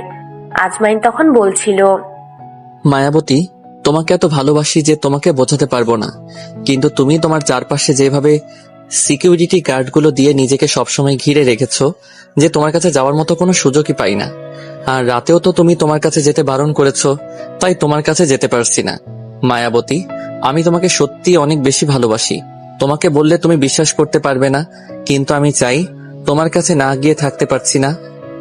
কি করব তুমি বুঝতে চাইছো না? আমি তোমাকে কতটা ভালোবাসি, কবে আমাকে ভালোবাসবে বলো তো? আজমাইন মুখ থেকে মায়াবতী কথাটা শুনে তৎক্ষণাৎ টয়ার মনে পড়ে গেল যে ছেলেটা ওর কাছে যেত, সেই ছেলেটাও ওকে মায়াবতী বলে ডাকতো। আর আজমাইন আজকের এই কথাগুলোর সাথে ওর সেদিন রাতের বলা কথাগুলোর সাথে একদম মিলে যাচ্ছে। তাই টয়া আর সেখানে দাঁড়িয়ে থাকতে পারলো না, তৎক্ষণাৎ আজমাইনের রুমে মনে গিয়ে দাঁড়ালো, আর তার মোবাইলে ঢুকে ওর সামনে দেখলো টয়ার নিজের একটা ছবি। সাথে সাথে টয়ার চোখ বড় বড় হয়ে গেল। টয়া হঠাৎ করে আজমাইন এসে দাঁড়াতেই আজমাইন একটু হকচকিয়ে যায়, আর এদিকে ওদিকে তাকিয়ে খেয়াল করে টয়া চোখ বড় বড় করে ওর দিকে তাকিয়ে আছে। এবার আজমাইন উঠে বসে আর বলতে শুরু করে, ম্যাডাম আপনি? আজমাইন কথাটা বলতেই টয়া একটু রাগী চোখে ওর দিকে তাকালো আর বলতে শুরু করলো, তার মানে যে ছেলেটা চা নিয়ে আমার কাছে আসতো সেই ছেলেটাই তুমি? না মান, তুমি ধরা পড়ে গেছো। আর চালাকি না করে সত্যি সত্যি বলো, না হলে কিন্তু তোমার কপালে দুঃখ আছে। ম্যাডাম আপনি একটু শান্ত হন, আমি সব বলছি। একদম টাচ করবে না আমাকে। কোন অধিকারে তুমি টাচ করো? ম্যাডাম আপনি শান্ত হন, প্লিজ একটু শান্ত হন, চিৎকার করবেন না প্লিজ। কথাটা বলেই আজমাইন এবার রুমের দরজাটা আটকে দিল। সাথে সাথে টিয়া ভয় পেয়ে গেল আর বলতে লাগলো, এই কি, তুমি রুমের দরজা আটকালে কেন? দরজা খুলো, না হলে কিন্তু আমি চিৎকার করব। ম্যাডাম, আপনি যেটা ভাবছেন আমি তেমন কিছু করব না। প্লিজ আপনি চিৎকার করবেন না। আপনি চিৎকার করলে সবাই বিষয়টাই জেনে যাবে আর উল্টাপাল্টা কিছু ভাবতে পারে। আমি আপনাকে সব বুঝিয়ে বলছি। আসলে আমি আপনাকে প্রথম যেদিন রাস্তার কিছু লোকের সাথে কথা বলতে দেখেছিলাম, সেদিনই আপনাকে দেখে আমার ভালো লেগে যায় আর আমি আপনাকে মনে জায়গা দিয়ে ফেলি। তারপর আস্তে আস্তে আপনার সম্পর্কে জানতে পারলাম যে আপনি মানুষকে অনেক ভালোবাসেন। সেই তখন থেকে আপনাকে আস্তে আস্তে ভালোবাসতে শুরু করি আর এতটা ভালোবেসে ফেলি যে সবসময় আপনাকে ফলো করতাম, কিন্তু আপনার সাথে কথা বলার মতো কোনো সুযোগ পাচ্ছিলাম না। এক পর্যায়ে সেদিন যখন গুন্ডারা আপনাকে আক্রমণ করলো, তখন আপনি আমাকে নিজের সিকিউরিটি গার্ডের চাকরির কথা বললেন, তাই আমি আর না করতে পারিনি। আপনার কাছাকাছি আসার জন্য এর থেকে সহজ উপায়ে আমার কাছে ছিল না। প্লিজ ম্যাডাম, আপনি কিছু মনে করবেন না।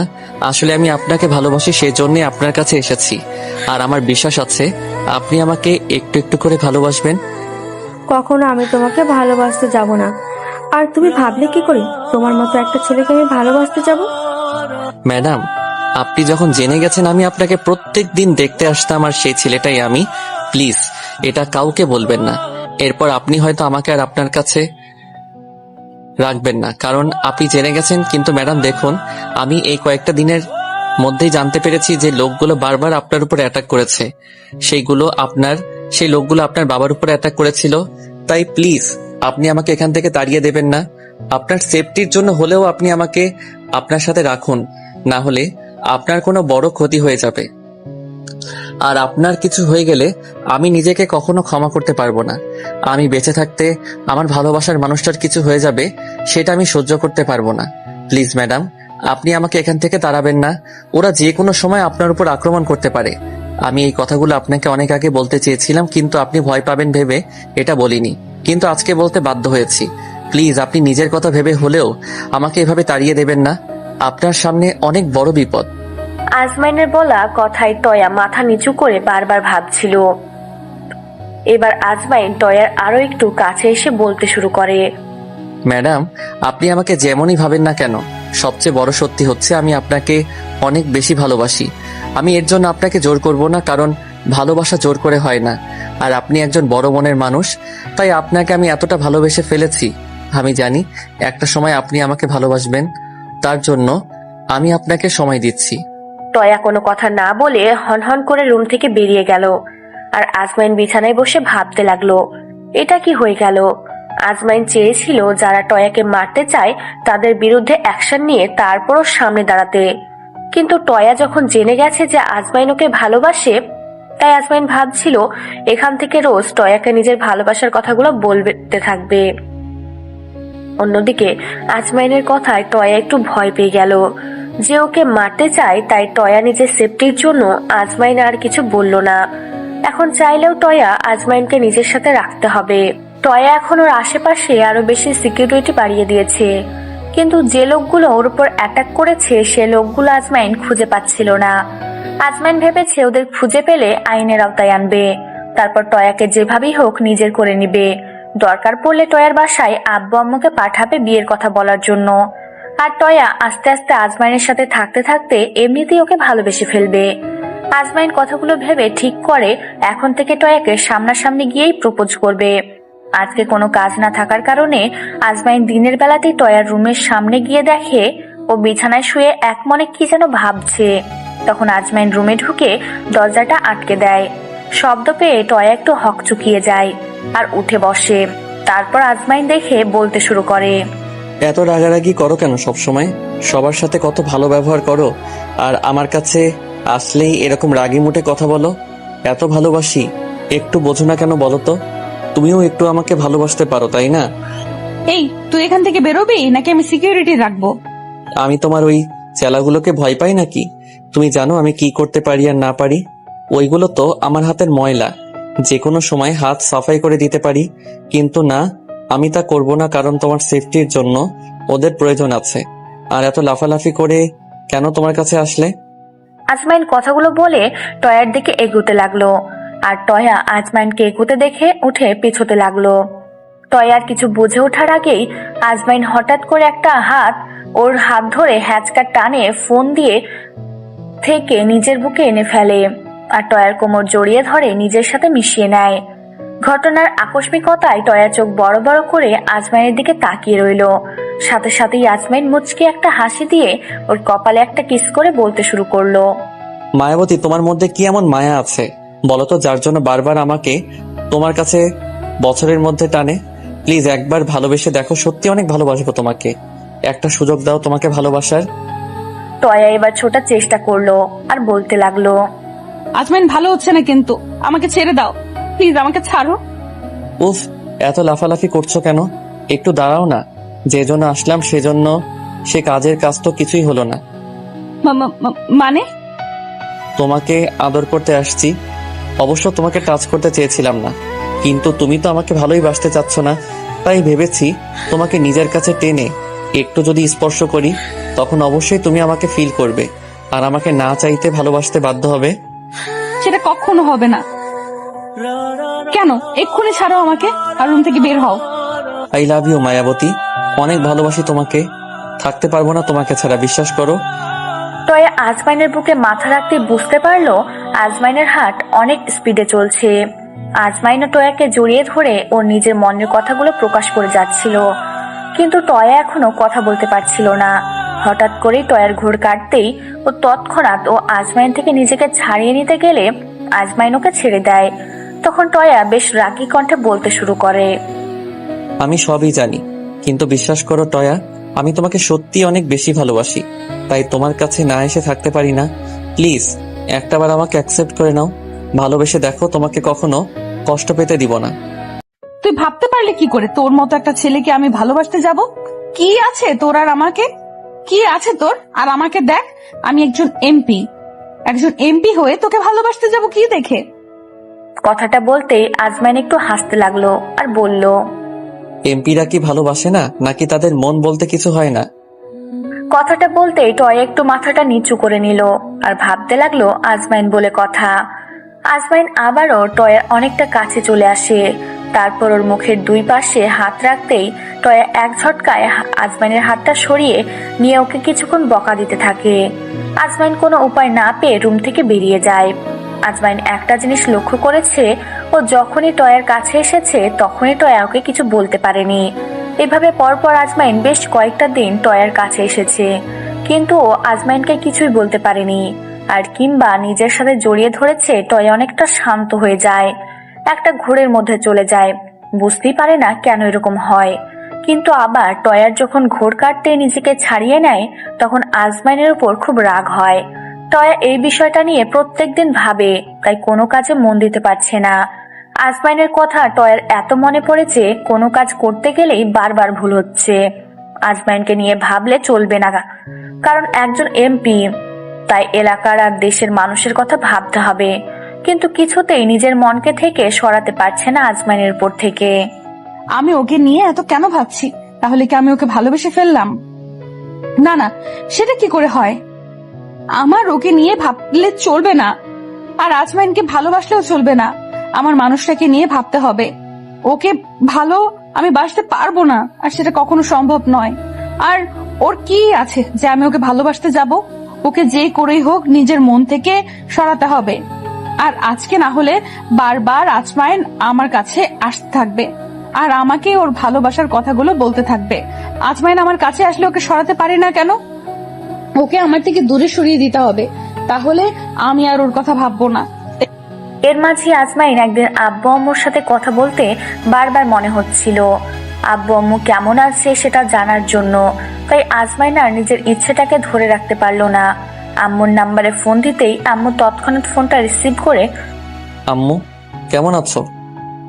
শায়লা বেগম ফোনটা রিসিভ করে আম্মু ডাক শুনতেই স্তব্ধ হয়ে যায়। ওনার চোখ দিয়ে পানি পড়তে শুরু করে আর উনি কান্না করে দিয়ে বলতে শুরু করে, আব্বু কোথায় তুমি? প্লিজ বাসায় চলে এসো। তুমি জানো তোমাকে ছাড়া থাকতে আমার কতটা কষ্ট হচ্ছে। তুমি জানো না আমি তোমাকে কতটা ভালোবাসি। প্লিজ আপু বাসায় চলে এসো। আমি আর আপু বাসায় চলে আসে। কখনো তোমাকে বিয়ের কথা বলবো না, তাও তুমি বাসায় চলে এসো। আম্মু তুমি কান্না করো না তো, আমি যে জন্য আসছি সেটা হয়ে গেছে। আমি আমার পছন্দের মেয়েকে পেয়ে গেছি। আম্মু আমি কিছুদিনের মধ্যেই তোমাদেরকে বললে তোমরা এখানে চলে এসো। আম্মু টয়াকে তোমাদের খুব পছন্দ হবে। মেয়েটা খুব নম্র ভদ্র, আরো সুন্দর একটা মেয়ে, মনের দিক থেকেও অনেক ভালো। তাই আমাকে আর কিছুটা দিন সময় দাও, আমি তোমাদের এখানে আসতে বলবো। তোমরা এসে আমাদের বিয়ে পাকা করে যাবে, তখন আমি বাসায় ফিরে যাব, কেমন? আব্বু তুমি জানো না তোমাকে ছাড়া থাকতে আমাদের কত কষ্ট হচ্ছে। প্লিজ আব্বু, এরকম পাগলামি করো না। তুমি বলো তুমি কোথায় আছো, আমি এখনই তোমার কাছে আসছি। আম্মু প্লিজ এরকম কান্না করো না তো। আমি তো বললাম সময় হলে আমি তোমার বৌমাকে নিয়ে চলে আসবো। এখন প্লিজ এরকম করো না, আমাকে আর কয়েকটা দিন সময় দাও প্লিজ আম্মু। আজমাইন আম্মুকে যতই বোঝাচ্ছিল, আম্মুকে ততবারই বলছিল ওর কাছে আসবে, ওকে না দেখে থাকতে পারছে না। আজমাইন বুঝতে পারছিল আম্মু এখন খুব কান্না করবে, আর আজমাইন আম্মুর কান্না সহ্য করতে পারবে না। তাই আর কোনো উপায় না পেয়ে ফোনটা কেটে দেয়। এদিকে আজমাইন জায়গায় জায়গায় লোক লাগিয়ে দিয়েছে যে টয়ার কে ক্ষতি করতে আর কেই বা ওকে মারতে চাইছে। এর মধ্যে আজমাইনের মনটা বেশ ভালো না, কারণ টয়া ওকে বারবার ফিরিয়ে দিচ্ছে। আজমাইন ঠিক করেছে টয়াকে যেভাবেই হোক বোঝাতে বার দিচ্ছে। আজমাইন করেছে টয়া যেভাবে হবে আর ওকে নিজের করে নিতে হবে। তো আজকে কোনো কাজ ছিল না, তাই আজমাইন ভেবেছিল যে আজকে হয়তো টয়ার সাথে কথা বলতে পারবে। তাই আজমাইন টয়ার রুমের সামনে আসে, আর এসে দেখে টয়া শুয়ে শুয়ে কি যেন ভাবছে এক মনে। এবার আজমাইন কোনো অনুমতি না নিয়েই ওর রুমে ঢুকে যায়। আজমাইন জানে টয়াকে কিছু বলতে গেলে ও এড়িয়ে যাবে, তাই আজমাইন রুমের দরজাটা বন্ধ করে দিতেই শব্দ পেয়ে টয়ার ঘোর কাটে, আর সাথে সাথে ও উঠে দাঁড়ায় আর আজমাইনকে দেখে বলতে শুরু করে, কি তুমি এখানে আর রুমের দরজা বন্ধ করছো কেন? এক্ষুনি রুম থেকে বের হও, না হলে কিন্তু খুব খারাপ হয়ে যাবে। আজমাইন এবার টয়ার দিকে এগোতে এগোতে বলতে লাগলো, মায়াবতী প্লিজ আমার একটু কথা শোনো। আমি তোমার কোনো কথা শুনবো না, তুমি এক্ষুনি রুম থেকে বের হও, না হলে কিন্তু খুব খারাপ হয়ে যাবে। আমি তোমাকে বারবার বলেছি তুমি আমার কাছে আসবে না, আর আমার দিকে একদম এগোবে না। এক্ষুনি বের হও। প্লিজ একটু আমার কথা শোনো, একটু বোঝার চেষ্টা করো। কথাগুলো বলে আজমাইন টয়ার অনেকটা কাছে চলে যায়, আর টয়া পিছোতে থাকে আর বারবার আজমাইন বারণ করতে থাকে, কিন্তু আজমাইন কোনো কথাই শুনছিল না। তাই টয়া আজমাইনকে ধাক্কা দিয়ে সরিয়ে দিতে গেলে আজমাইন একটানে ওকে নিজের বুকে এনে ফেলে আর টয়ার কোমরে জড়িয়ে ধরে বলতে শুরু করে, মায়াবতী প্লিজ একটু শান্ত হও আর বোঝার চেষ্টা করো। আমি তোমাকে সত্যি ভালোবাসি, কেন মেনে নিতে পারছো না বলো তো? আমি তোমার বডিগার্ড বলে, নাকি আমার তোমার মতো সম্মান আর টাকা পয়সা নেই বলে?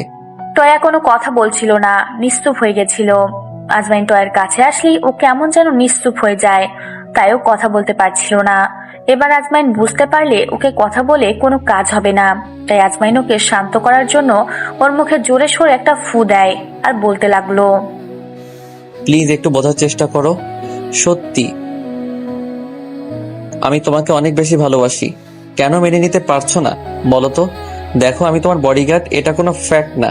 আর তাছাড়া তুমি মনে করছো আমি অশিক্ষিত, তেমনটা কিন্তু নয়। আমি অনেক দূর পর্যন্ত পড়ালেখা করেছি, কিন্তু তুমি এগুলো কখনো জানতে চাওনি। একটাবার মেনে নাও। দেখো আমি আমার সম্পর্কে সব বলে দিব। আমি চাই না আমার সম্পর্কে আগে কিছু বলতে, কারণ তুমি সেটা শুনলে হয়তো আমাকে ওই ক্ষেত্রে মেনে নিবে, কিন্তু আমি চাই এইভাবে তুমি আমাকে মেনে নাও। প্লিজ মায়াবতী, একটাবার হ্যাঁ বলে দেখো, অনেক ভালোবাসবো তোমায়। প্লিজ আমাকে ছেড়ে দাও, আমি তোমাকে ভালোবাসতে পারবো না। আমাকে ছেড়ে দাও, আমার পক্ষে তোমাকে ভালোবাসা সম্ভব নয়। ভালো তো তুমি অলরেডি বেসেই ফেলেছো, কিন্তু সেটা প্রকাশ করতে চাইছো না। আমি জানি তুমি আমাকে একটু হলেও ভালোবাসো। তুমি সেটা ভুল জানো। প্লিজ আমাকে ছেড়ে দাও। আর দেখো এইভাবে আমাদের কেউ দেখলে খুব বাজে ভাববে। প্লিজ তুমি এরকম করো না, আমাকে ছেড়ে দাও। আমি কিন্তু সেটা প্রমাণ করে দিতে পারি। কখনো পারবে না। এখন আমাকে ছেড়ে দাও, না হলে আমি লিচু এখন আমাকে কিন্তু চিৎকার করব। ওকে করো, তাতে আমার সমস্যা নেই। তখনও তো আজমাইনকে এক ঝটকায় সরিয়ে নিয়ে আর কোনো উপায় না পেয়ে ঠাস ঠাস করে ঈশানকে দুইটা থাপ্পড়। আজমাইন একটা অসহায় দৃষ্টিতে আকস্মিকতায় আজমাইন তারপর মেরে দেয়। ঘটনার টয়ার দিকে তাকিয়ে রইল আর টয়া করা কণ্ঠে বলতে লাগলো, অসভ্য ছোট লোক, তোকে ভালো ভেবে আমার এখানে কাজ দিয়েছিলাম আমাকে রক্ষা করার জন্য, কিন্তু তুই সেই সুযোগটা নিয়ে আমাকে নিজের করে নিতে চাইছিস।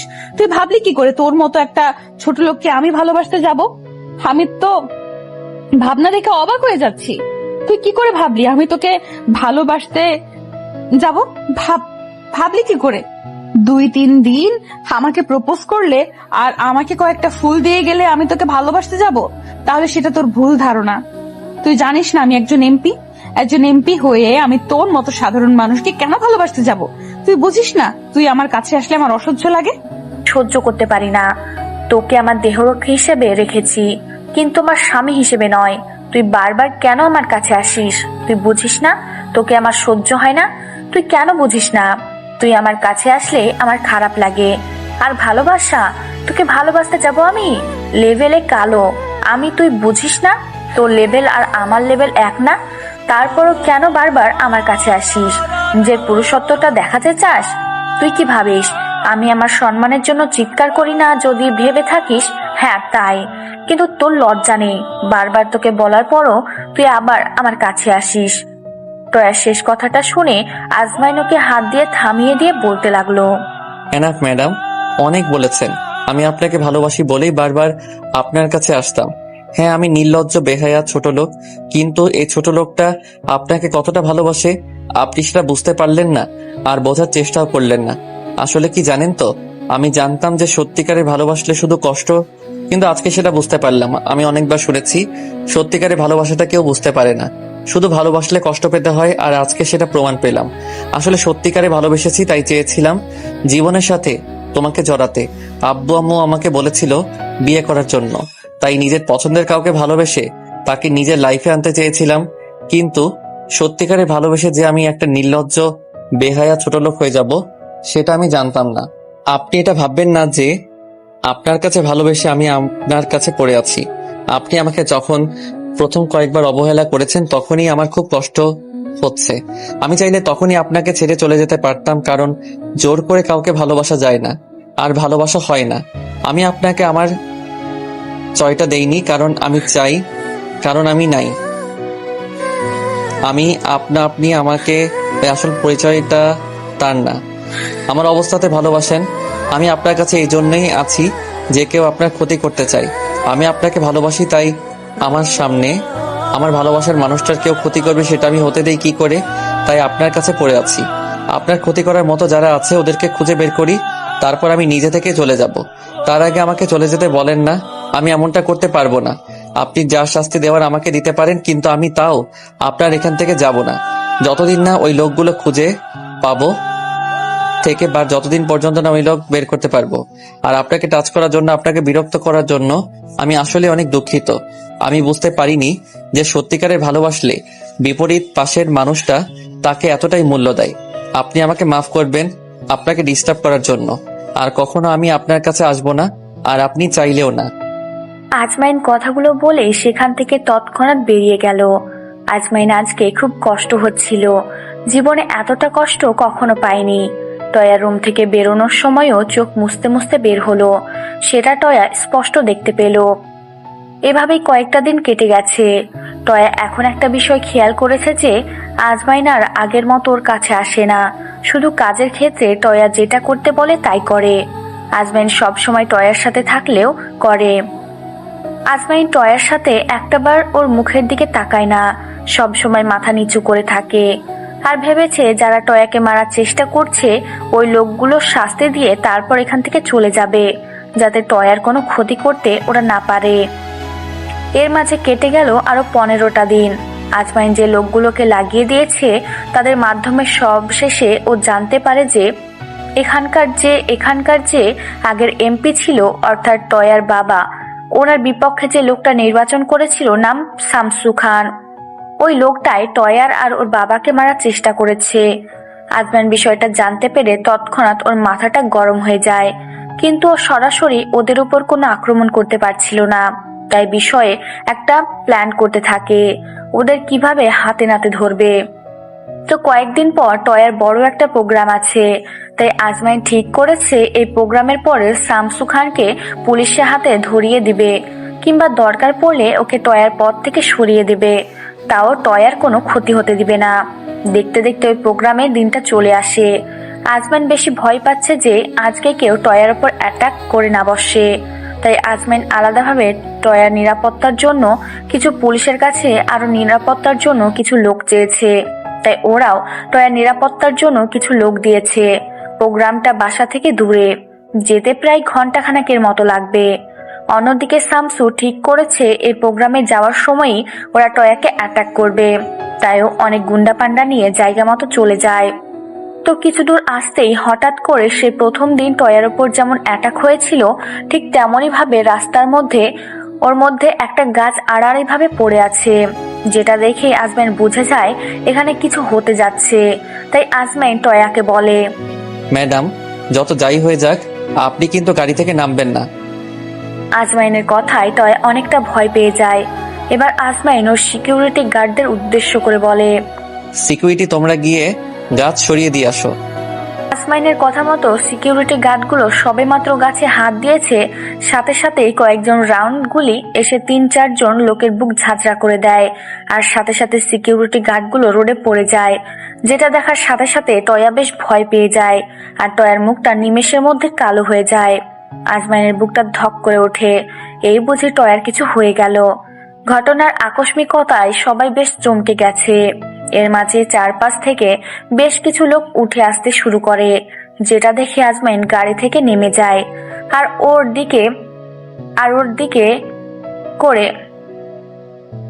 দিকে করে যেটা দেখে আজমাইন গাড়ির লোকগুলো নিয়ে ওদের দিকে এগিয়ে যেতে থাকে, আর যে যার মতো পজিশন নিয়ে নেয়।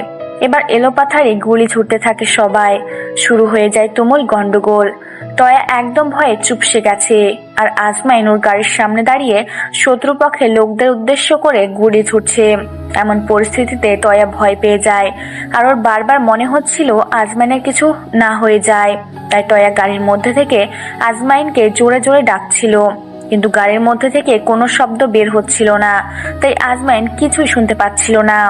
এক পর্যায়ে আজমাইনদের লোক সংখ্যা কমে আসছিল, ওরা এমনিতেই সংখ্যায় কম ছিল, আর শামসু খানের লোকজন অনেক বেশি ছিল। এবার আজমাইন খেয়াল করে একটা গাড়ি থেকে বেরিয়ে শামসু খান একটা ছোট রিভলভার হাতে নিয়ে এগিয়ে আসছে। তখন আজমাইন সিকিউরিটি গার্ডের সামনে দিয়ে এগিয়ে যেতে বলল। এর মাঝে বেশ কিছু লোক মারা গেছে। ম্যাডাম প্লিজ, আপনি বের হবেন না, আপনাকে ক্ষতি হয়ে যাবে। আমি চাই না আপনার কিছু হোক। প্লিজ ম্যাডাম, আপনি গাড়িতে বসুন। প্লিজ আজমাইন, তুমি এরকম করো না, তুমি গাড়িতে এসে বসো, আমরা এখান থেকে চলে যাব। ওরা তোমার কোনো ক্ষতি করে দেবে। প্লিজ এরকম করো না, আমার কথা শোনো। ম্যাডাম দেখুন, ওরা এত সহজে ছেড়ে দেওয়ার পাত্র নয়। ওরা আপনার কোনো ক্ষতি করে দিবে। আপনি এখানে দাঁড়াবেন না, গাড়িতে উঠে যান। তাতে আপনার কি? আমার কিছু হয়ে গেলে তাতে আপনার কি? প্লিজ আপনি গাড়িতে উঠে যান, আমার কথা শুনুন। আজমাইন। টয়া কথাটা বলে শেষ করার আগে একটা বুলেট এসে আজমাইনের পাঁজরের পেছনে লাগে, যার জন্য আজমাইন জায়গায় দাঁড়িয়ে থাকতে পারে না, একটু দূরে চলে যায়। আর ওর সামনে টয়া থাকাতে আজমাইন টাল সামলাতে না পেরে টয়া ওকে শক্ত করে জড়িয়ে ধরে ফেলে, আর আজমাইন বুঝতে পারে যে ওর পিঠে গুলি লেগেছে। টয়া আজমাইনকে পড়তে দেখে কিছু বুঝে উঠতে পারছিল না, কিন্তু হঠাৎ করে ওর উপর পড়ে যেতে গেলে টয়া ওকে জড়িয়ে ধরে, আর তৎক্ষণাৎ টয়ার হাতটা আজমাইনের ক্ষতস্থানে চলে যায়। টয়া হাতে কিছু একটা অনুভব করে।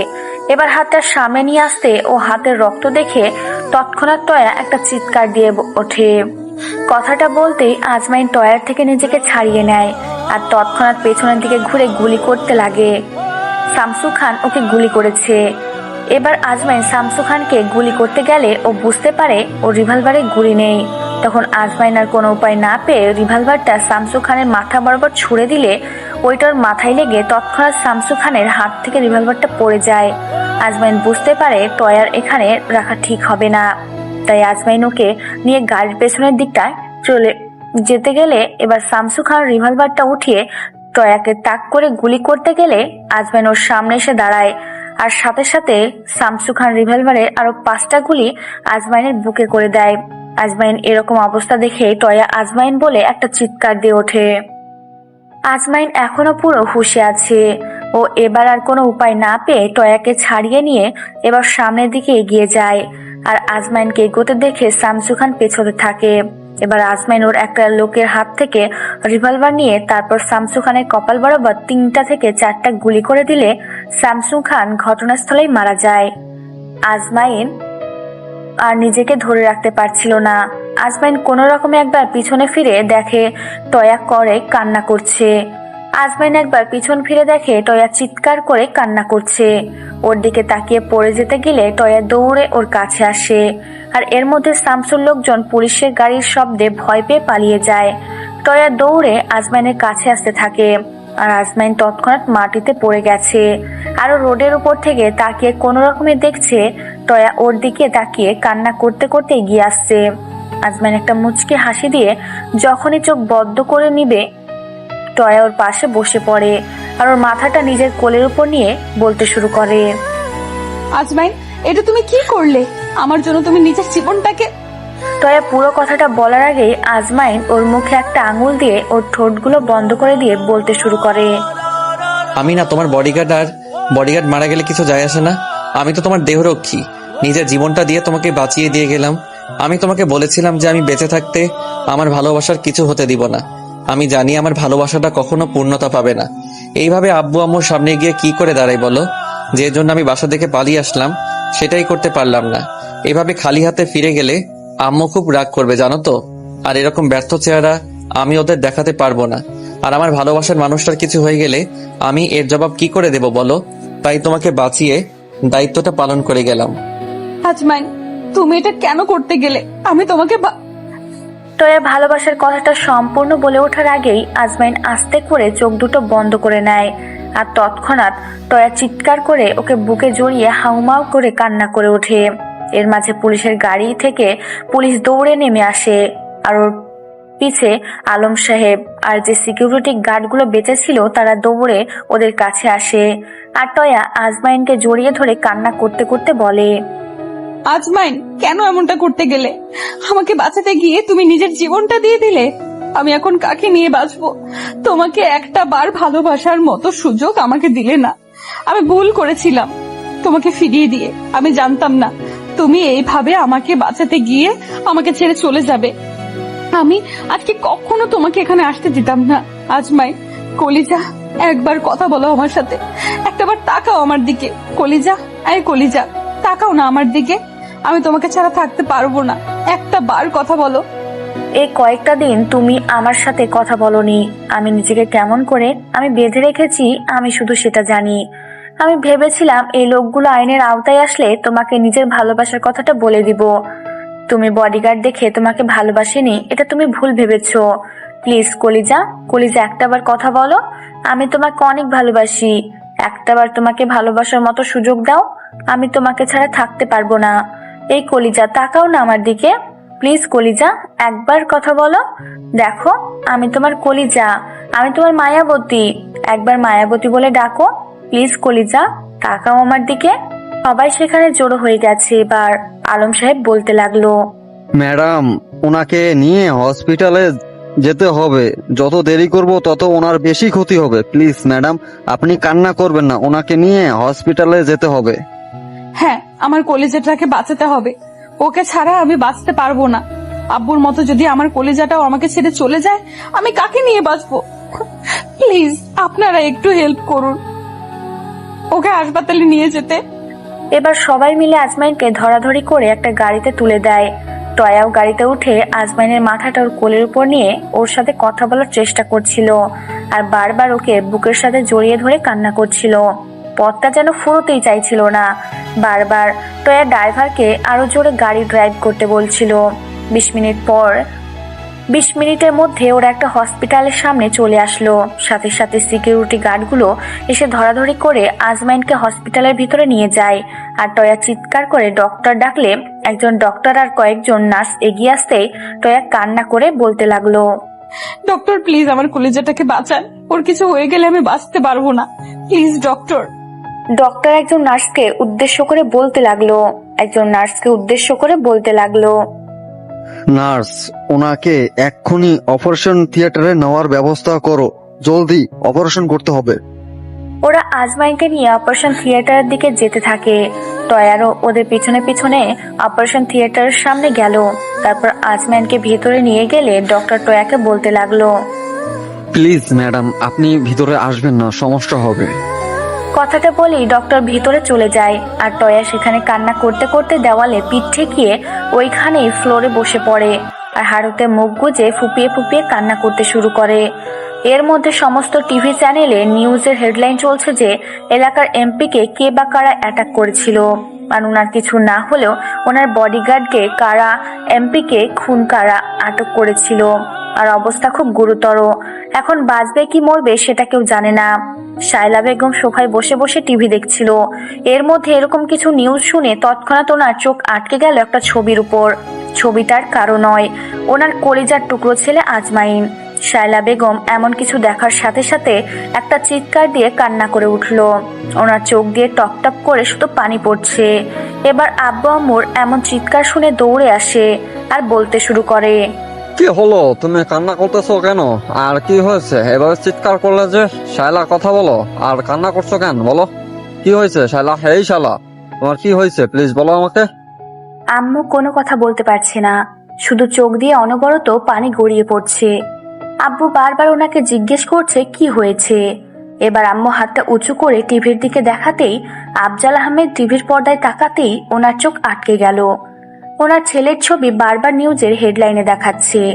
আজমাইন গুরুতর আহত, এখন অপারেশন থিয়েটারে চিকিৎসাধীন অবস্থায় আছে। ওর অবস্থা বেশি ভালো নাই।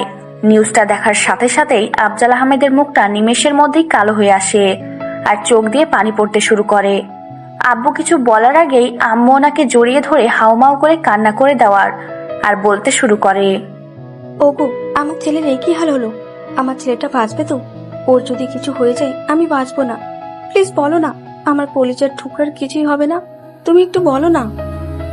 আব্বু কোনো কথা বলতে পারছে না। এক পর্যায়ে শায়লা বেগম বারবার কান্না করে করে বলছে ওনার ছেলের কিছু হবে না, কিন্তু আফজাল সাহেব কথা বলতে পারছে না। এক পর্যায়ে আম্মু আব্বুর বুকে মুখ গুজে দিয়ে ফুপিয়ে ফুপিয়ে কান্না করতে লাগলো। তখন আব্বু আম্মুকে দুই হাতে জড়িয়ে ধরে বলতে লাগলো, শায়লা, তুমি কান্না করো না, আমাদের আব্বুর কিচ্ছু হবে না।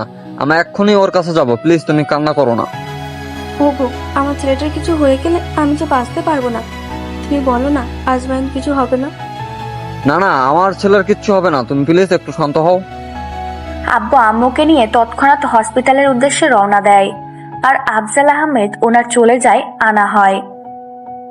এর মধ্যে লোকজনদের ফোন করে দিয়েছে যাতে হসপিটালে কোনো জানতে পেরে হসপিটালে চলে।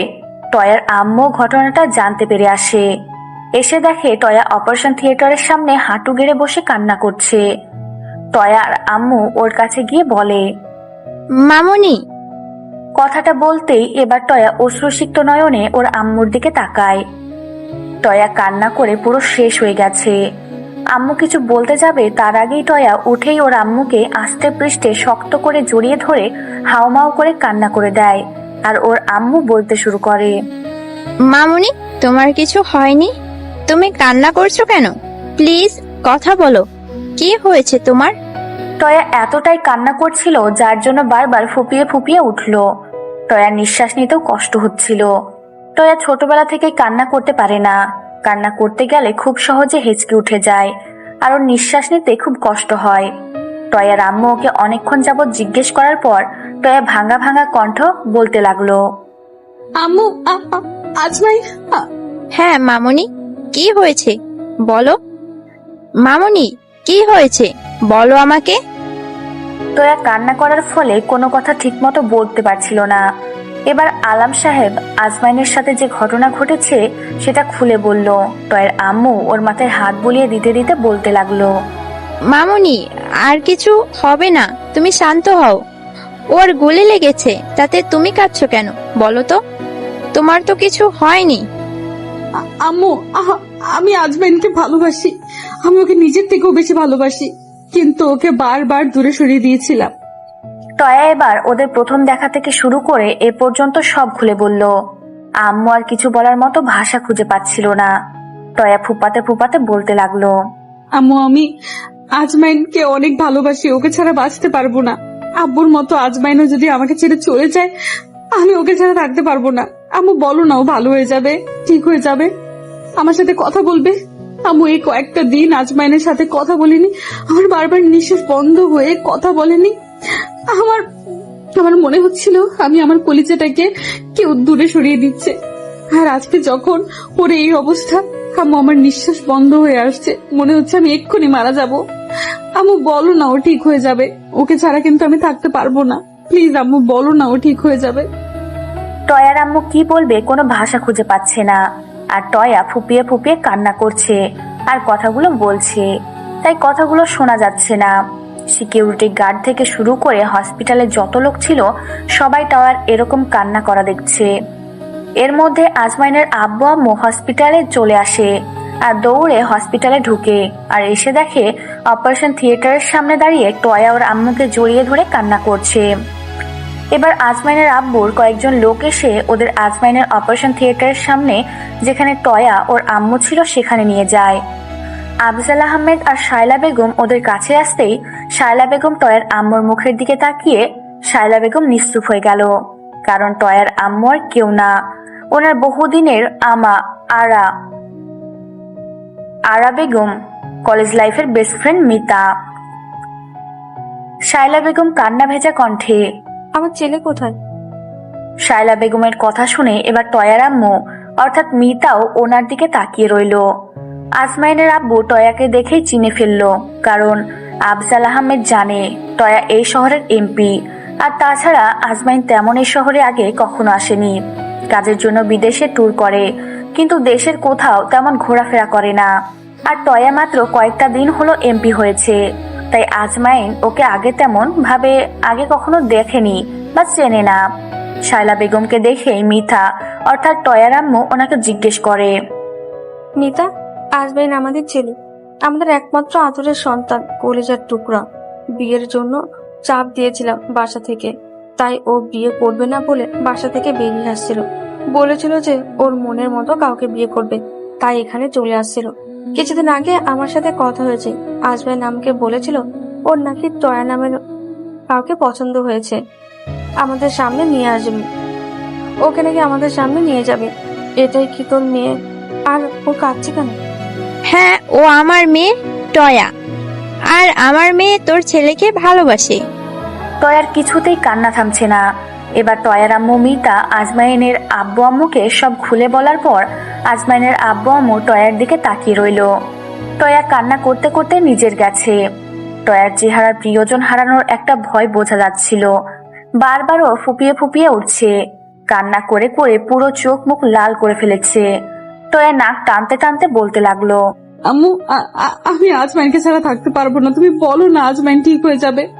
হসপিটালের আশেপাশে যত লোকজন ছিল সবাই আজমাইনের অপারেশন থিয়েটারের সামনে জড়ো হয়ে গেছে, আর টয়ার এরকম ভাবে ফুপিয়ে ফুপিয়ে কান্না করা দেখছে। একটা মেয়ে যে এত জোরে জোরে কান্না করতে পারে কেউ সেটা টয়াকে না দেখলে বুঝতে পারতো না। শায়লা বেগম, আফজাল আহমেদ নিজেরাও কান্না করছিল। টয়ার এরকম কান্না দেখে ওদের কান্না থেমে গেছে। ওরা অবাক দৃষ্টিতে টয়ার কান্না করা দেখছে আর ভাবছে, এই মেয়েটাকে ওনার ছেলে ভালোবাসে, তাহলে এই মেয়েটা ওনার ছেলেকে কতটা ভালোবাসে, যার কাজ এর জন্য এইভাবে কান্না করছে। টয়ার জন্য নিঃশ্বাস নিতে অনেক কষ্ট হচ্ছিল। কান্না করতে করতে ও হঠাৎ করে জ্ঞান হারিয়ে পড়ে যেতে গেলে টয়ার আম্মুকে ধরে ফেলে। টয়ার আম্মু এবার মেয়ের এমন অবস্থা দেখে নিজেকে ঠিক রাখতে পারে না। তৎক্ষণাৎ ওনার চোখে পানি চলে আসে আর উনি বলতে শুরু করে, টয়া, এই টয়া, মামুনি কথা বল, তোর কিচ্ছু হবে না। মামুনি একটু কথা বলো। আজমাইনের আব্বু তৎক্ষণাৎ ডক্টর ডাকে।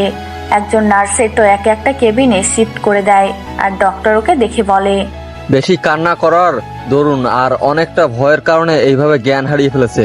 আমি ওনাকে ঘুমের ইনজেকশন দিয়ে যাচ্ছি, ঘুমালে সব ঠিক হয়ে যাবে। এর মাঝে আজমাইনের অপারেশন শেষ হয়ে গেলে অপারেশন থিয়েটারের বাতিটা নিভে যায়। একটু পর ডক্টর বের হয়ে আসে। এবার আজমাইনের আব্বু আম্মু তাড়াহুড়ো করে ডক্টরের কাছে যায়, আর আজমাইনের আব্বু বলতে শুরু করে, ডক্টর, আমার ছেলের কি অবস্থা? ডক্টর আজমাইনের আব্বুর দিকে তাকিয়ে তারপর নিচের দিকে তাকিয়ে একটা দীর্ঘ নিঃশ্বাস ফেলে বলতে শুরু করলো। দেখুন, কথাটা বলতে আমার খুব খারাপ লাগছে, তারপর বলতে হচ্ছে আপনার ছেলের যে অবস্থা হসপিটালে আনা হয়েছিল তাতে আর কয়েক মিনিট দেরি হলে হয়তো ওকে বাঁচানো যেত না। আল্লাহর রহমতে আপনার ছেলেকে তোমরা সার্জারি করে সবগুলো গুলি বের করে ফেলেছি। কিন্তু কি ডক্টর, প্লিজ চুপ করে থাকবেন না, আপনি কথা বলুন। কিন্তু ওনার কন্ডিশন তেমন ভালো নয়, আর তার উপর ওনার ক্ষতগুলো বেশ গভীর, আর ওনার শরীর থেকে অনেক রক্ত বেরিয়ে গেছে। তারপরও আল্লাহর রহমতে উনি বেঁচে গিয়েছেন, কিন্তু 48 ঘন্টার মধ্যে ওনার জ্ঞান ফিরে না আসলে তাহলে আমাদের হাতে আর কিচ্ছু করার থাকবে না। আপনারা আল্লাহকে ডাকুন। কথাটা বলেই ডক্টর চলে গেল। সাথে সাথে শায়লা বেগম আবার কান্নায় ভেঙে পড়ল। আব্বু কিছু বলতে যাবে তার আগেই আব্বুকে জড়িয়ে ধরে ফুপিয়ে ফুপিয়ে আম্মু কান্না করে উঠল। ওগো ডক্টর কি বলে গেল? আমার ছেলেটা নাকি বাঁচবে না? তুমি বলো না উত্তর মিথ্যা বলেছে। তোমার মতো আজকে একবার বলো না, তুমি ওকে বলো না একবার আমার আজমাইন উঠে আসতে। কতদিন হলো আমি ওকে দেখি না, প্লিজ বলো না ওকে আমার কাছে আসতে।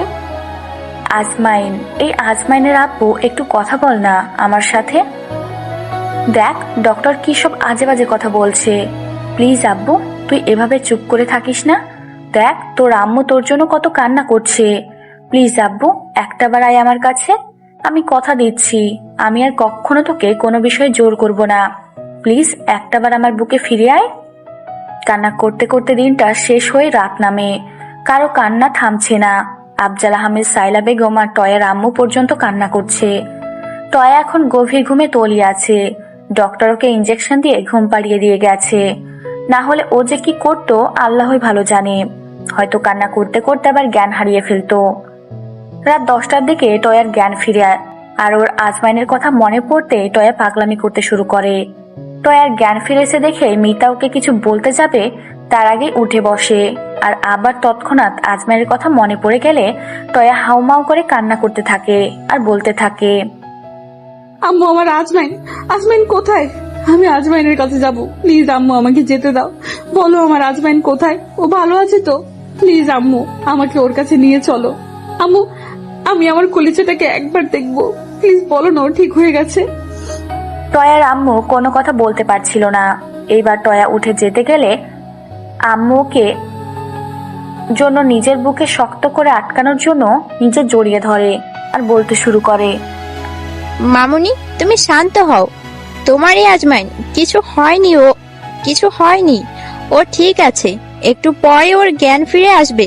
দেখো তুমি কান্না করো না, একটু শান্ত হও।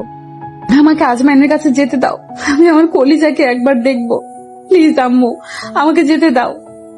বললাম তো আজমাইনের কিছু হয়নি, ও ঠিক আছে, তুমি একটু শান্ত হও মামুনি, আমি তোমাকে ওর কাছে নিয়ে যাব। আম্মু তুমি মিথ্যা বলছো, আমাকে ছেড়ে দাও, আমি আজমাইনকে দেখবো, এখনই দেখবো, প্লিজ আমাকে ছেড়ে দাও। মামুনি আমি বললাম তো আজমাইনের কিছু হবে না, তুমি একটু শান্ত হও, দেখো সব ঠিক হয়ে যাবে। টয়া বুঝতে পারলো ওর আম্মুকে আজমাইনের কাছে যেতে দিবে না। এবার টয়া জোর করে ওর আম্মুকে ছাড়িয়ে বেড থেকে নেমে দৌড়ে কেবিনের বাইরে বেরিয়ে গেল। টয়া কেবিন থেকে বের হয়ে দেখলো একটু দূরে আব্বু আম্মু বসে আছে। তৎক্ষণাৎ টয়া কেবিনের সামনে এসে পাগলামি করতে লাগলো। এর মধ্যে কয়েকজন নার্স এসে ওকে ধরে ফেলে আর টয়া বলতে লাগলো, প্লিজ তোমরা আমাকে যেতে দাও, আমি আমার কলিজার কাছে যাব। তোমরা বুঝতে পারছো না, ওর খুব কষ্ট হচ্ছে, আমি ওর কাছে গেলেও ও আমার সাথে কথা বলবে, একটু যেতে দাও আমাকে, প্লিজ তোমরা আমাকে যেতে দাও। এর মাঝে আজমাইন আব্বু আম্মু উঠে টয়ার কাছে আসতেই টয়া এবার শায়লা বেগমকে উদ্দেশ্য করে বলল, আন্টি তুমি বলো না আজমাইনকে আমার কাছে আসতে, আন্টি তুমি বলো না আজমাইনকে আমার কাছে আসতে, তুমি বললেই আমার কলিজা উঠবে। দেখো তুমি একটাবার বলো না তোমার ছেলেকে আমার সাথে একটু কথা বলতে, তুমি বলো না ও ঠিক হয়ে যাবে, প্লিজ আন্টি।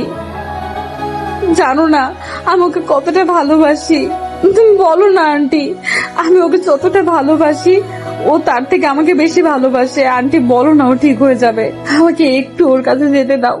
কথাটা বলতেই আজমাইনের আম্মু শায়লা বেগম ওর কাছে এগিয়ে এসে টয়াকে দুই বাহুতে ধরতেই টয়া আমাকে জাপটে ধরলো আর আম্মু ওকে জড়িয়ে ধরে বলতে লাগলো, মামনি, তুমি কান্না করো না, একটু শান্ত হও।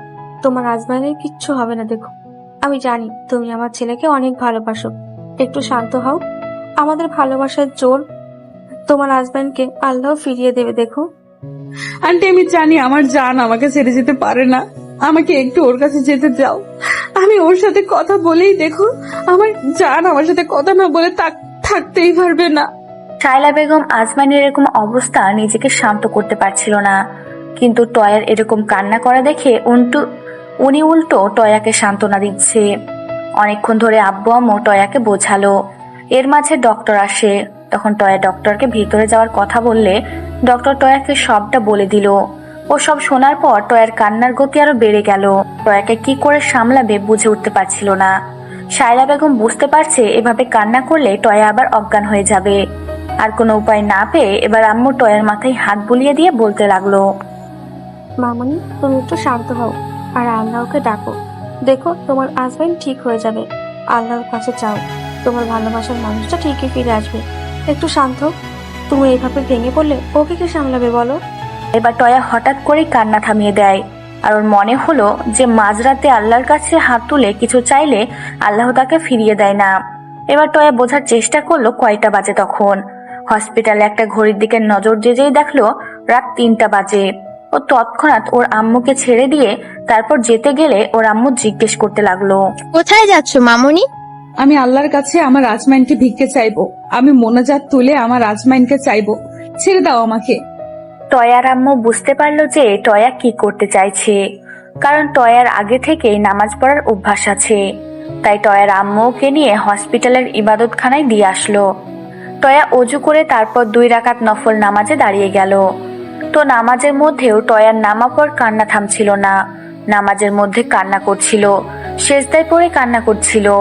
নামাজটা শেষ করেই টয়া মোনাজাতে হাত তুলে বলতে শুরু করে, হে পাক পরওয়ারদিগার রহমানের রহিম, আমি তোমার গুনাহগার বান্দা। তুমি কি দেখো না তোমার একজন পাপী বান্দা এভাবে কষ্ট পাচ্ছে, তার ভালোবাসা হারানোর ভয়ে? প্লিজ আল্লাহ, তুমি আমার কলিজাকে তুমি আমার কাছে ফিরিয়ে দাও। তুমি আমার ভালোবাসার জায়গা আমার আব্বুকে তোমার কাছে নিয়ে নিয়েছে। আমাকে এই ভালোবাসাটা থেকে বঞ্চিত করো না।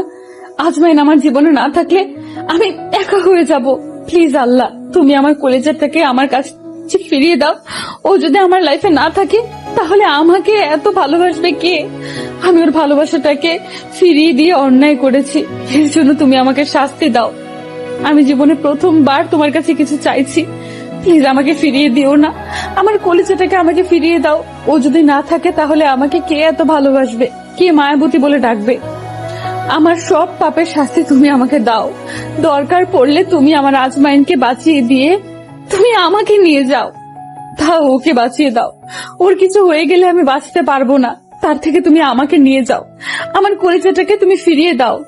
আমি আর জীবন কখনো কিচ্ছু চাইবো না। আমি আর জীবনে কখনো কিচ্ছু চাইবো না। সব সময় তোমার ইবাদতে কাটিয়ে দিব। তাও তুমি আমার কলিজাটাকে আমার কাছে ফিরিয়ে দাও।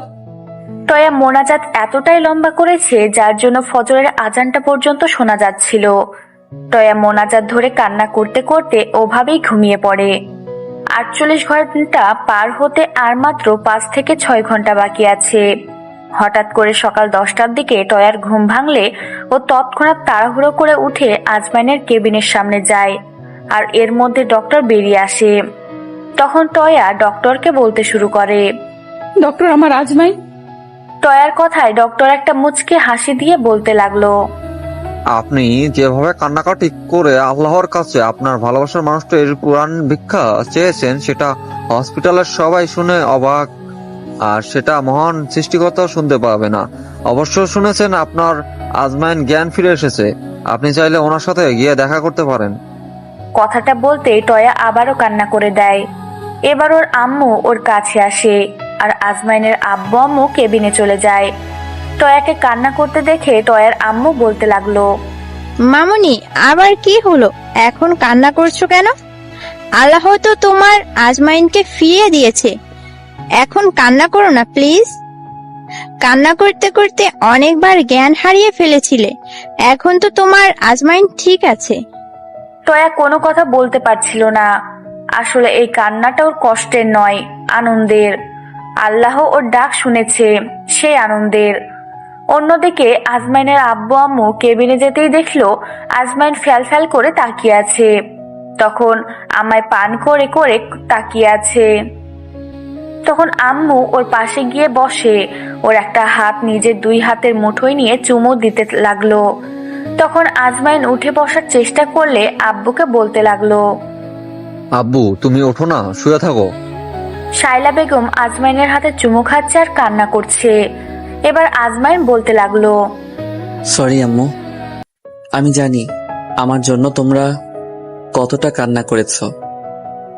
আমার কিছু হলে, আমি বাসায় না ফিরলে আমার আম্মু কতটা টেনশন করে, আর আমার এই অবস্থায় আম্মু কতটা কান্না করবে, তুমি কতটা কান্না করবে না, আমরা সেটা জানতে বাকি নেই।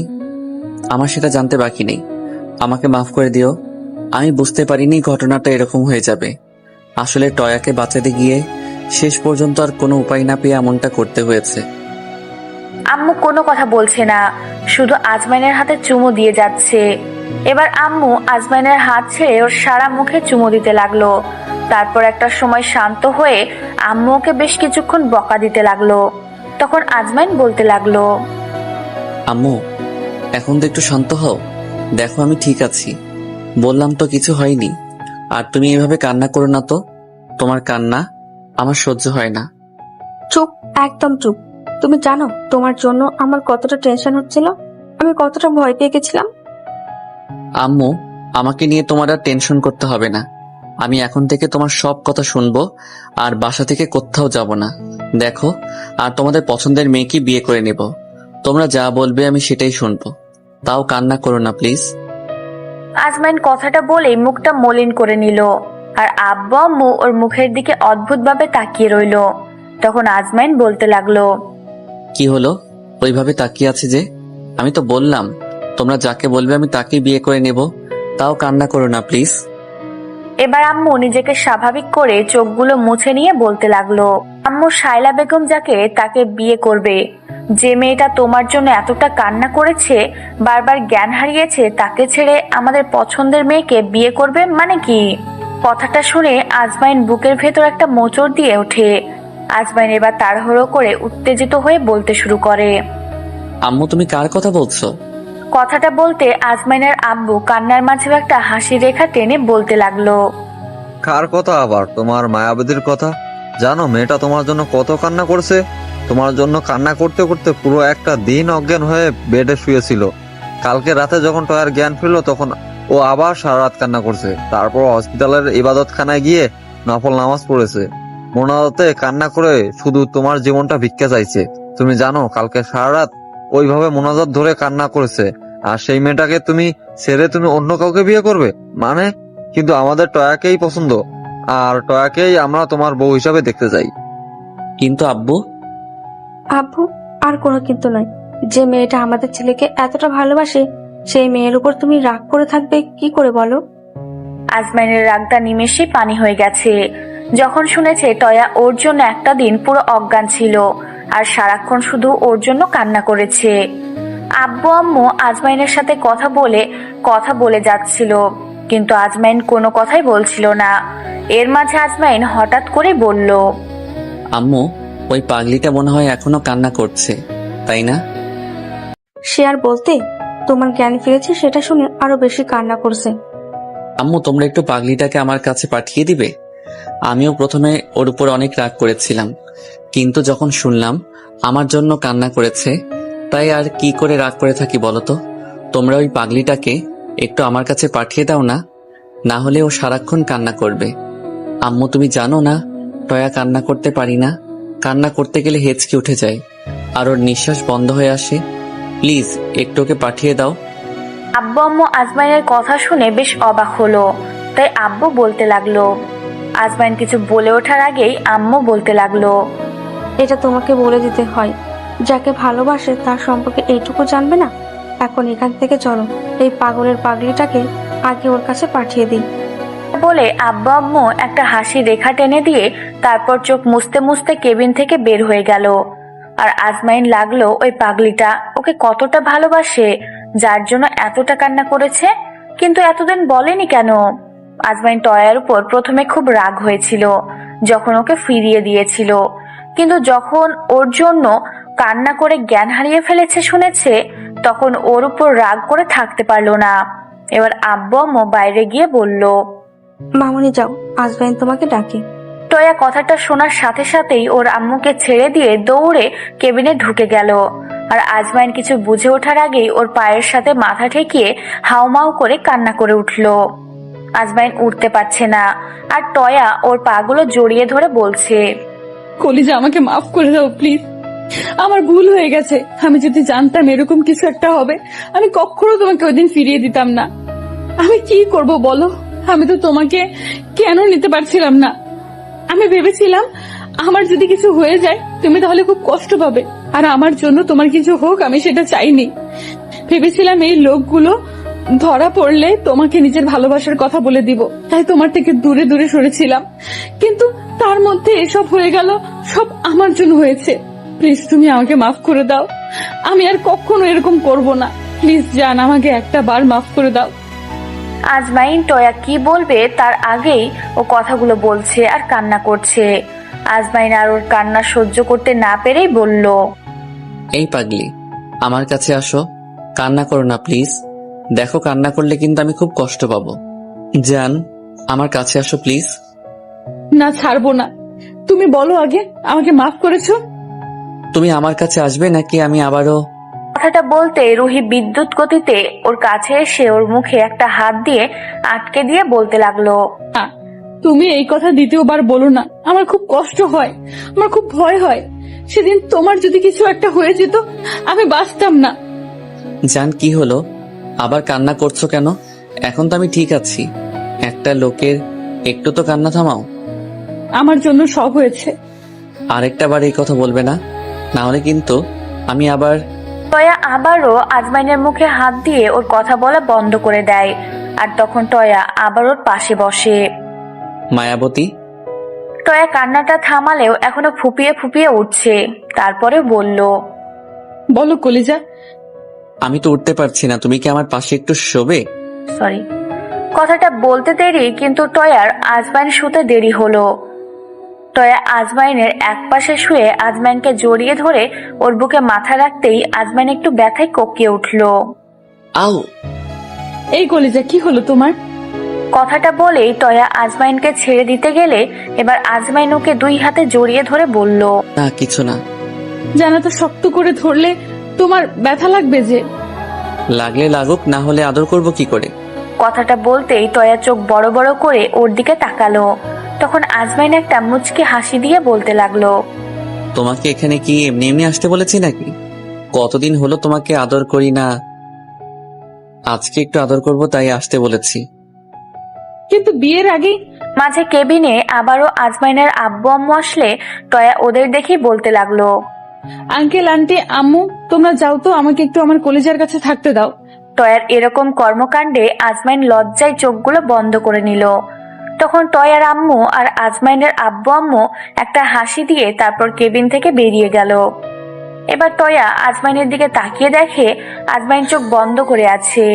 তখন টয়া ওর কানে কানে বলতে লাগলো, এই যে আমার কলিজা এভাবে চোখ বন্ধ করেছো কেন বলো তো? লজ্জা তো শুনেছিলাম মেয়েরা পায়, তাহলে তুমি লজ্জা পাচ্ছ কেন? কথাটা বলতে এবার আজমাইন চোখ খুলে দেখে টয়ার ওর দিকে ড্যাব ড্যাব করে তাকিয়ে আছে। তখন আজমাইন টয়ার নাক টেনে দিয়ে বলল, ভালোবাসি মায়াবতী, বিয়ে করবে আমায়? বিয়ে করব না বারণ করেছি নাকি? আব্বু আম্মু এতক্ষণে আমাদের বিয়ে ঠিক করে ফেলেছে। মানে কেমনে কি? তুমি জানো তোমার আম্মু আর আমার আম্মু কলেজে ওরা বেস্ট ফ্রেন্ড ছিল। না তো, এখন তোমার কাছ থেকে শুনলাম। আর শোনো, তোমার যখন জ্ঞান ফিরছিল না তখন আমি আন্টিকে জড়িয়ে ধরে কান্না করে করে তোমাকে আমার ভালোবাসার কথা বলেছিলাম। তখন আন্টি বলেছে আমার সাথে তোমার বিয়ে হবে। তাই? তাহলে তো এখন ট্রেল দেই, বিয়ের পরে কি করব? সব সময় শুধু দুষ্টুমি করার ধান্দা না, এখন ওসব কিচ্ছু হবে না। আমি তো দুষ্টুমি করবই। আজমাইন টয়াকে আর কোনো কথা বলতে দিল না। এরপর কি হতে পারে বুঝে নিবেন। কয়েকদিন পর আজমাইনকে হাসপাতাল থেকে আব্বু আম্মু বাসায় নিয়ে যায়। আর এর মাঝে টয়া নিজের কাজগুলো চালিয়ে যাচ্ছে। আর প্রতিদিন 2-3 ঘন্টা আজমাইনের বাসায় গিয়ে ওকে সময় দিয়ে আসে। আর এর মাঝে ওদের বিয়ে ঠিক হয়ে গেছে।